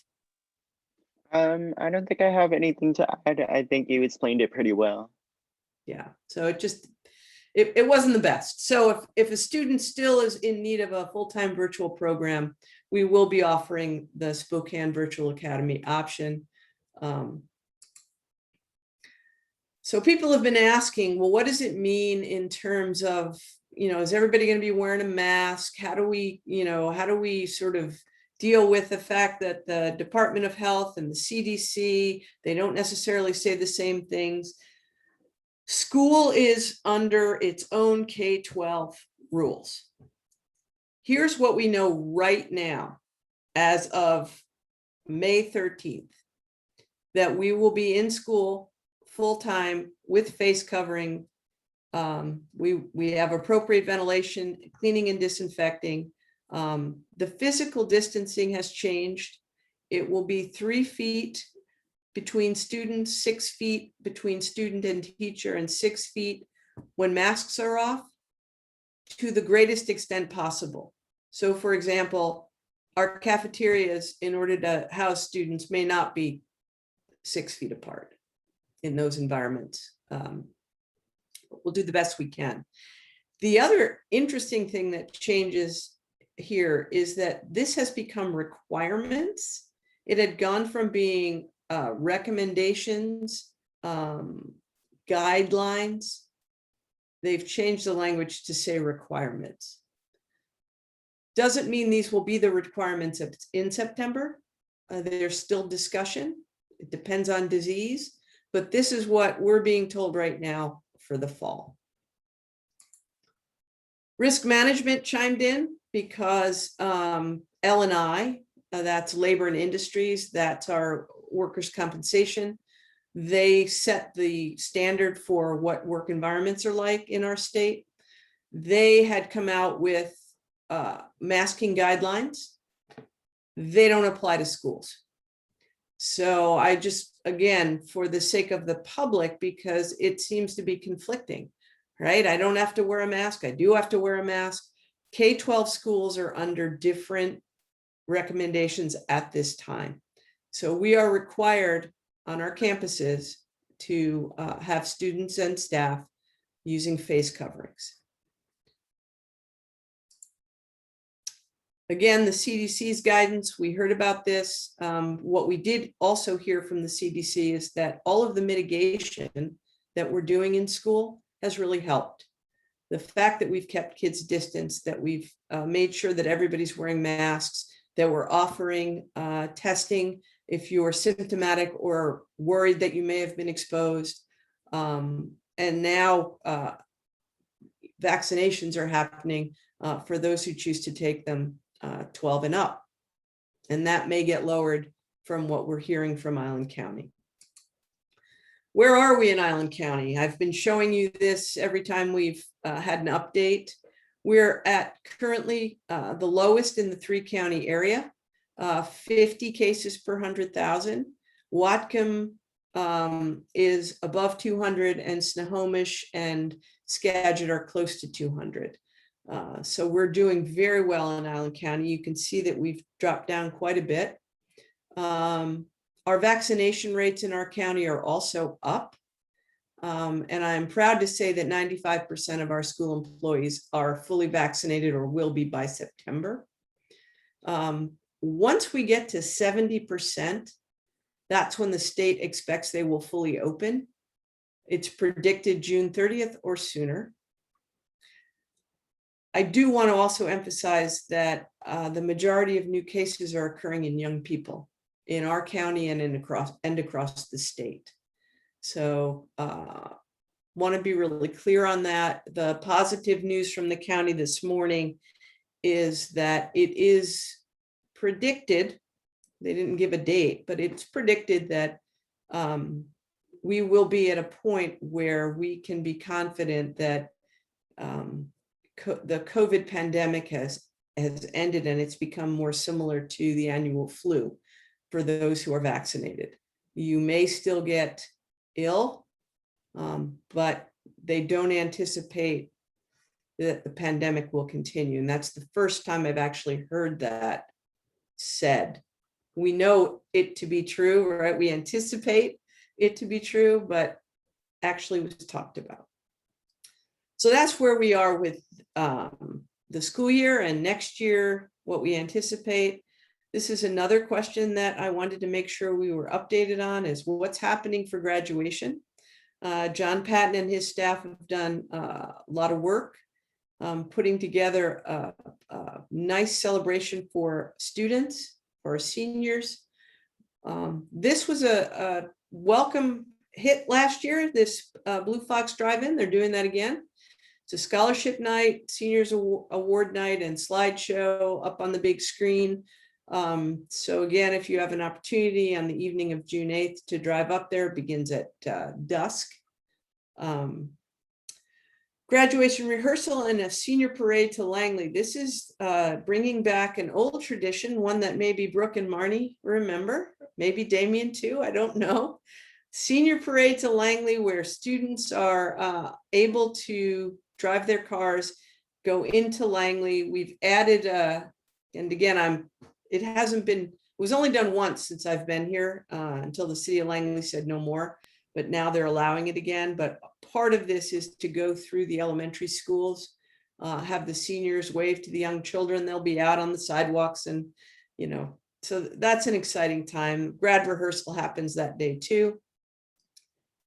The graduation ceremony will actually be in the stadium.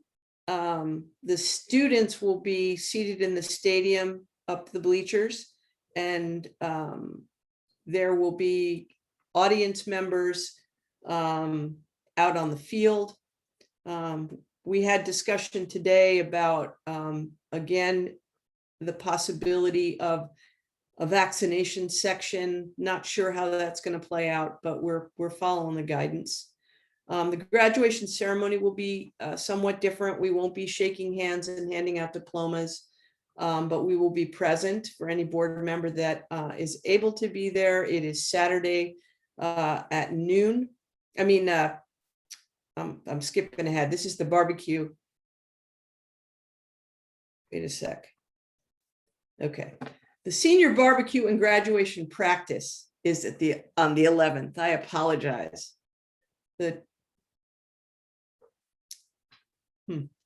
Yeah, graduation Saturday. So I'm mixing them up. The barbecue and graduation practice happened the day before graduation. Graduation ceremony is what I described. It happens at noon. It will be live streamed. And for, again, those board members that can attend, we will be seated up front near the graduates, and you'll be able to congratulate them, but we won't be shaking hands, handing out diplomas, any of that. They'll pick their diploma up off the table and have an opportunity for a picture without their mask on. But everybody, all the graduates will be masked at this point, unless something changes between now and then. So I hope I didn't confuse you too much, but the graduation is on Saturday at noon. Any questions about that? Okay, I'm going to move on to goal 2, continuing the work on racial equity, inclusion, and diversity as directed by the board. So I broke it down by buildings so that you could see what work we have done. Particularly, I'm starting at the high school level. We did a lot of staff development around equity, what equity means. They worked with the book at the high school called Cultivating Genius. It was a facilitated book study. We all participated. You'll see this on every slide, the Aaron Jones trainings. I think some board members were able to stop in. You know about the Ethnic Studies Committee, the Environmental Science Committee. You know about the student presentation on pronouns because you saw it. And they're also doing a presentation that this was supposed to be island-wide. I believe we're doing it with Coopville at least. School-wide assembly on what's happening with the climate crisis as part of the equity work. 7-8, still they did book studies. Again, you know about the 7th grade book. We talked about the 7th grade book. This book is Anti-Racist. They did a book study. Stamped in 8th grade. The book study for staff was stamped from the beginning. They too heard about pronouns from our students. Also had the Aaron Jones presentations, and they worked with the K-6. You'll see that on the K-6 slides on inclusionary practices and universally designed language for learning. 5-6, they also had an equity team. They did the distance learning playbook. That was their book study. Also did the inclusionary practices, and also have adopted a caring school community social emotional curriculum for next year. It's the 5-6 or 5-8 component that the K4 also adopted. And again, we all did the Aaron Jones presentations. At K4, they had an equity team. Their book was Teaching Tough Topics. Many books were purchased at the elementary level through the Schools Foundation that were much more inclusive than books that we had in the past. You know about their SEL curriculum and their adopted curriculum, which we went through the curriculum process for that last year for K2. So again, just to sort of, for the new board members, the cycle works, as you know, that the board directs the work of the superintendent. You're in the process of starting to discuss what the goals will be for the next school year. Then we follow through with those goals to the administrative team, teachers and staff, and then students. And of course, all of it is we're compliant with federal and state law and local policy. So we're somewhat constrained, but the goals are within those parameters. So just wanted to bring you up to date on what's been happening and if the board has any questions.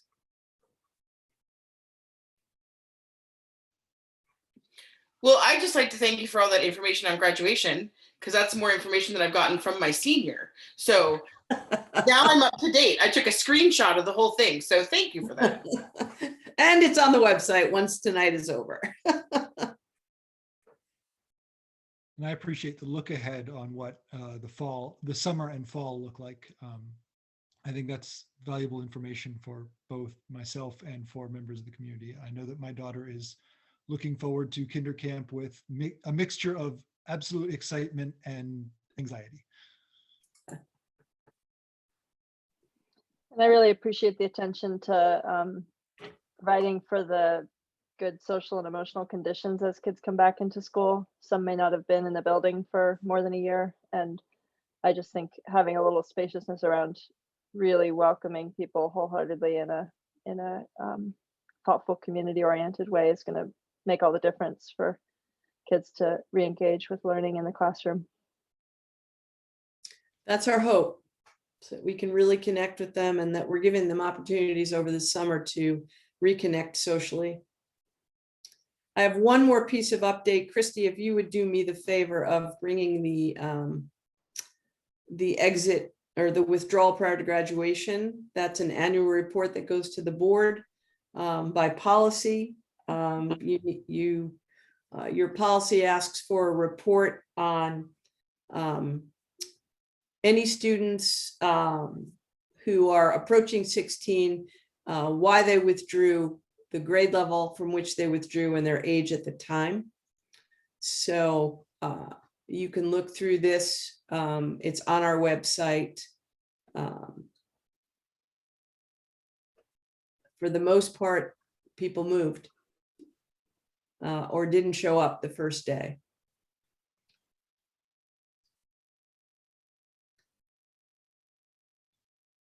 I want to thank Gay Bitts for preparing that report. She does that every year. She keeps track of this and then provides the data.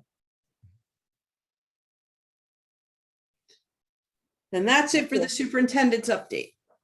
Thank you, Christy. You can take that down.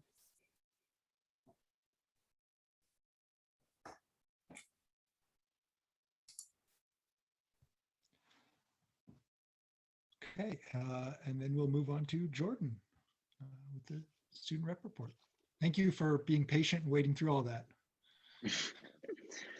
Okay, starting with our elementary school at our North Campus, they're planning for some end of the year celebration to honor some of the fourth graders that are moving down to the 5-6 campus. And then it's all going to be outdoor celebrations with popsicles and then our local marimba. This month, they also adopted their new social emotional curriculum, Caring School Communities, and it's going to be focusing on having a strong classroom in school community and focusing on relationships through morning class meetings, and then also a new idea of buddy classrooms where they're going to have older students mentoring younger students. At the South Campus, they recently had a Spirit Week with dress up days and also a door decorating competition. And they're also going to be having an assembly upcoming to highlight some student achievement in some of their programs, such as band, art, and garden. And then also they're having a upcoming campus tour for the incoming 5th graders.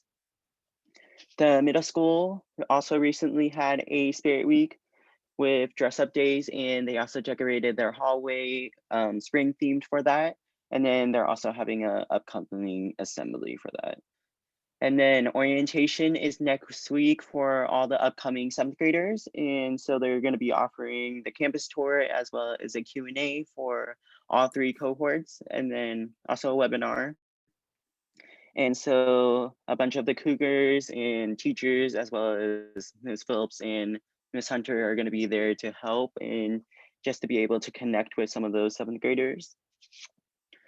On June 14th, they have their 8th grade promotion. And then for athletics this month, they offered intramural track. Moving on to our high school, starting with athletics, our last season with our traditional winter sports started last week. And so this includes basketball as well as wrestling. Highlights from our last season, which were spring sports, was that our girls tennis placed second in our league, and our girls golf placed third, and also our girls track placed second. Winter sports, our boys basketball has already had 3 very close games, and they currently have a record of 0 wins to 3 losses. Our girls team has a current record of 2 wins to 2 losses, and wrestling recently held their first match where they also had senior night. Clubs this month, our student wellness group has been continuing to work on their community window project, and they recently finished up their stickers to put up on the windows. And for the next couple of months, they're going to be working on their envelopes of hope. Our Interact Club this month, they participated in the Walk for Water, and they also created a sign to hang up for all the graduates this year. Our Model UN Club participated in their last conference, which was Seattle Model United Nations, and they had a great last conference for all of their members. Our National Honor Society this morning had their induction ceremony. And then just some more general information is that AP testing has been happening this month, and our last AP tests are this week. And then the last thing that I have is just that a lot of the seniors are just counting the days down and obviously excited just for graduation in the slideshow and the parade as well as the picnic. Yeah, so that's the end of my report. And I just want to take this time to let the community as well as the board know that this is my last meeting. I recently made the decision to step down and to not continue a second term, just to be able to focus on other things such as school work and then eventually college applications. So with that, I just want to take this opportunity to also express my gratitude towards the board and Dr. Moshe for just this experience and your support. We thank you. Yeah, I want to echo Damien's thanks that you've done an exemplary job. You've provided a wonderful example for those who will come after you this coming year. You've done a fantastic job when put on the spot by me or others. You've done a great job of preparing things. The vision into the schools that you provide is invaluable to us. So thank you very much. So Jordan, you're in school Thursdays and Fridays, yes? Okay, so tomorrow expect, and Christy will bring up the picture, expect that I will be dropping this off for you as a thank you for your board service. A nice mug with our mission and vision on it with some candy in it, and what you just saw that we had up in that folder, and a thank you card for the work you've done for the district. I really appreciate your insight and your help. So thank you. Thank you, Jordan. I have really appreciated learning alongside you. I think I came to the board after you, and you were one of the people from whom I learned about how to participate in this way, and I'm grateful for your service and for your modeling. Best wishes with all your future endeavors. And I respect your choice to focus on what feel like some really important priorities in your future.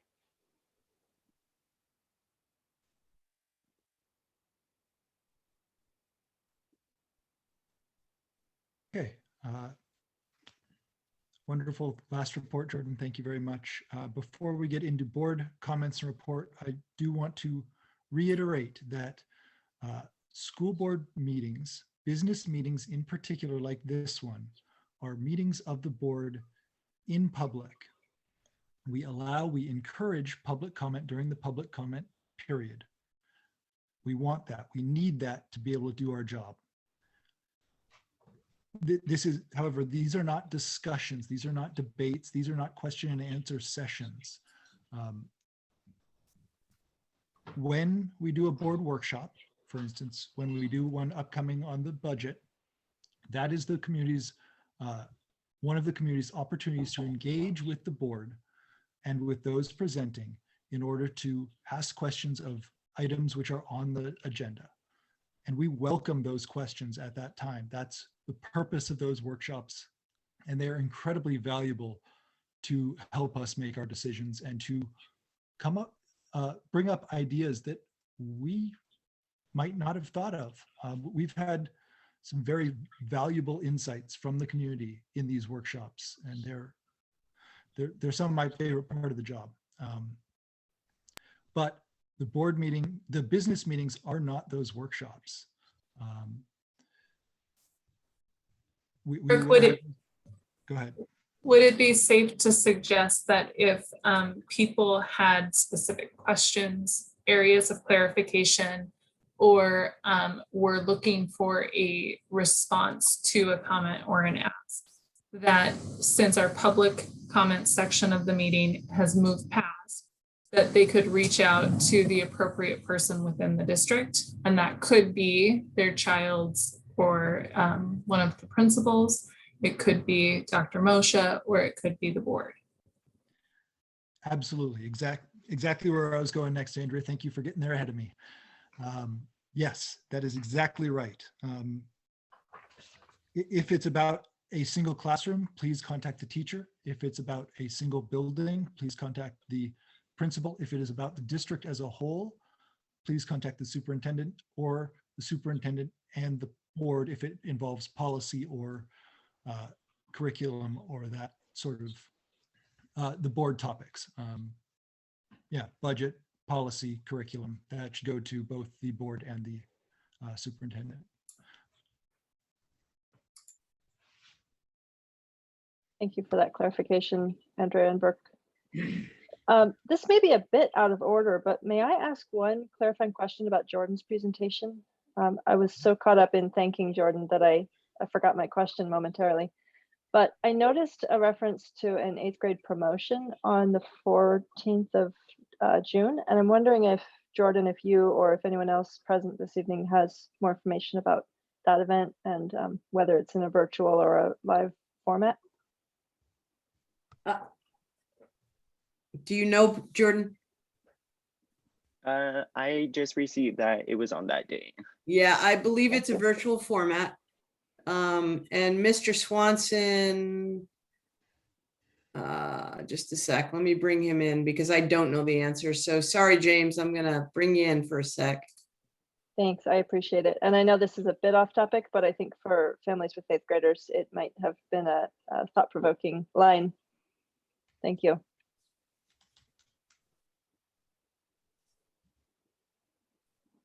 He is still the principal until Kayla steps in.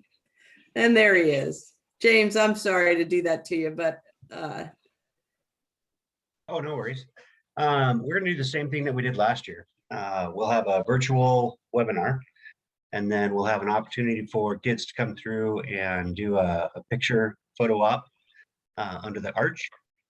And if there's awards that kids do not pick up, we're gonna go out to their homes and deliver them to them. Thank you. Yeah. That's very helpful. I appreciate that. Thanks, Sounds like a James. You bet. Nice way to celebrate their ascension to high school. Absolutely. And Christy, I don't know how to send him back out. Thank you. Are there any other comments from board members or questions or presentations from board members? Yeah, I wanted to just take a moment and congratulate one of our students, Luke. I apologize. Gandarius. Thank you, Gandarius. He was one of 20 high school students across the United States who was awarded a Foot Locker scholarship for athletics, and he's headed to Stanford. And I just wanted to take a moment and congratulate him because that's huge. Yeah, and it's a big scholarship too. Yeah. Hey, Brooke, I have 3 comments I'd like to stretch out here. I'm in receipt of that email between you and Rufus Rose and so forth. And Rufus had mentioned that he would like that email with Barry Weiss article, The Self-Silencing Majority in Red America and Blue America, an epidemic of self-censorship threatening democracy, and her letter of resignation from the New York Times to be forwarded to staff. I don't see an issue with it, but if it takes a motion or whatever, this is not the time to do it, but I would like to get it. So maybe somebody to second it and do it at the next board meeting. People can read it or not, but I'm fully okay with that. And I know Joe can make that decision to do it on her own as well. So I found it to be a good read. Sounded like you did too, but that's 1. 2 is that a little bit more on the lines of our controversial policy. I'm trying to figure this out, and I'm trying to be open to everybody in our community and be have the ability to actually have open discussion. And I feel like the emails that we've been dealing with haven't necessarily been a discussion, they've just been emails. So for almost a year now, we've displayed the Black Lives Matter banner, which has been speaking loudly throughout the community, resulting in many emails to the district, both supporting and opposing the banner. So does this make it a controversial issue under policy 2331? Policy 2331 states that the superintendent shall establish procedures for the approval of the use of a guest speaker when an invited speaker expresses opinion which are partisan or considered controversial by a large portion of the community, and the school shall provide for the presentation of opposing views. So I think it's a good discussion to have to determine whether or not it is speech or speaking to us, and to have the opportunity to maybe have opposing views and stop the rhetoric, the banter. Let's get to it and have a good discussion. So bottom line is, for the record, I'd like to know where the board and superintendent stand on looking at this policy as it relates to the controversial issue considered by a large portion of the community. And that doesn't have to be denied. I don't want to throw anyone under the bus, but I want to get it out there. And I want to say that's something I think that we should look at as a district. I understand you guys may not agree, but at least we're having the conversation. And then my third thing was, recently a South Whidbey School District was highlighted in a national publication surrounding a disturbing social media post made by one of our students. The post was reported to law enforcement, and thankfully nothing seriously happened. But policy 4314 does not address how fast things can happen today, especially on social media. And I believe the board needs to revisit policy 4314 to include when threats of violence or harm happen outside of the school or outside of school events, such as on social media where the district personnel are not in control of the student or the situation, that we err on the side of caution and immediately contact law enforcement. So again, I'd like to know if this is something the board supports discussing. And if not, this one hits me a little closer to home, but I'd like the record to show that my position and remove me from any personal liability associated with this policy if we don't discuss it further. That's the 3 things I wanted to bring to our attention, and I'm good. Well, it would have been, I'll try to address those one at a time as far as I'm concerned, because that's all I can do. Just like you, I'm like I said, you don't have to, Brooke. I'm just bringing it out to see if anybody else wants to, and I'm getting my points across for just to be open and public. As the method in which we do so, if 2 board members want to put something on the agenda, we will absolutely get it on the agenda. Whether that's discussed here or elsewhere, I don't see why it couldn't be discussed here, or if folks can let me know if they'd like to see it on the agenda. Well, if 2 board 2 or more board members want it on the agenda, I will absolutely get it on the agenda, just as every other topic. In my opinion, that applies to all 3 of them. We can absolutely, if 2 or more board members wish to do it, look over the controversial topics policy, clarifying what is speech, or what is a speaker rather. Controversial issue. Yeah. Well, no, but I mean, that's the whole point, is that's to have the discussion on it. Yeah. right. I would certainly agree with you that the banner is a controversial issue. Whether or not it is a guest speaker, I think, is where if the board chooses to put that on the agenda, that would be where the discussion would probably be, and whether we need to update that policy to make that more clear. Same with the notification of threats. If we want to change that policy, we absolutely can. Yeah. And I want to give the board members time to think over that before responding immediately, because we haven't had, this wasn't brought up to our attention ahead of time. So I want to. That's what I prefaced. I prefaced it. So I wasn't expecting anything tonight, but I need to get it started and get the ball rolling to at least find out, because I need to protect myself. So I think it is clear at this point that we have at least 1 board member interested in discussing each of those 3 topics. If others want to. I just wanted to get the notes down. Damien, which the controversial policies, you noted the policy number, just easier if I have the number, so I don't have to. 2331. 2331. Yep. And then what was the notification of threats was the other one, and what was the third thing? Oh, and the third thing was Rufus's Rose email that Oh, okay, that's right. sent to everybody. And I know somebody could take the extra time and effort and go and get public emails and send it to them and everything else. I just, I get both sides of that, but I found it to be an interesting read. So, and whatever whether or not we choose to take this up, that title is now up on the meeting. So anyone who is interested, either staff, administrators, community members, anyone who's interested can certainly find that on the internet. Yeah. Any other board members have anything to add to that? I would just share, Damien, thank you for flagging these 3 issues for our consideration. I have reviewed the policies to which you pointed, and I feel pretty solid in the definition that a banner is not a speaker, just based on the defined definition of a speaker. And I think the intention of the policy in naming a speaker as such. So I don't personally have an interest in discussing that policy in reference to that banner.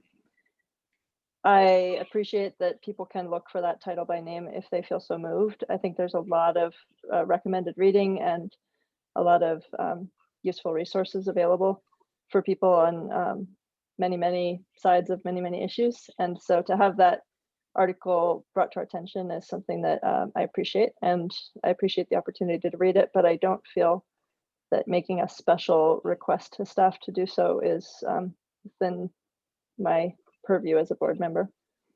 And then finally, I would just state, Damien, that having looked in great detail and with some particular policy expertise from Ms. Downs, I feel that the protocol was followed during the incident you referenced regarding the social media post. I feel that our staff did follow the policy to the best of their ability and in quite an exemplary fashion, if I understand what took place correctly. And I trust that that policy and procedure were created by people with expertise beyond mine, with safety in mind and lawfulness in mind. So I feel that that particular incident was handled in a fashion with which I am I'm comfortable letting the policy and procedure stand as they are, because I think they do serve well to keep our students and staff safe.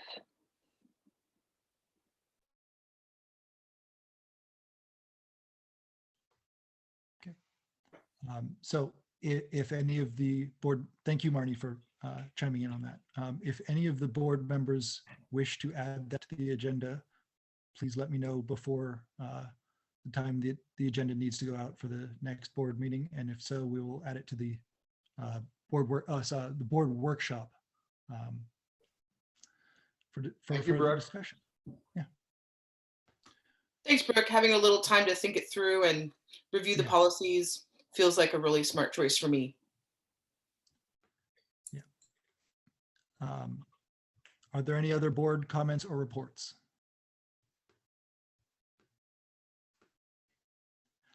Then I will prepare to adjourn this meeting, and we will move into executive session for no more than 2 hours, because it is already 9:24, to review negotiations and review the performance of a public employee.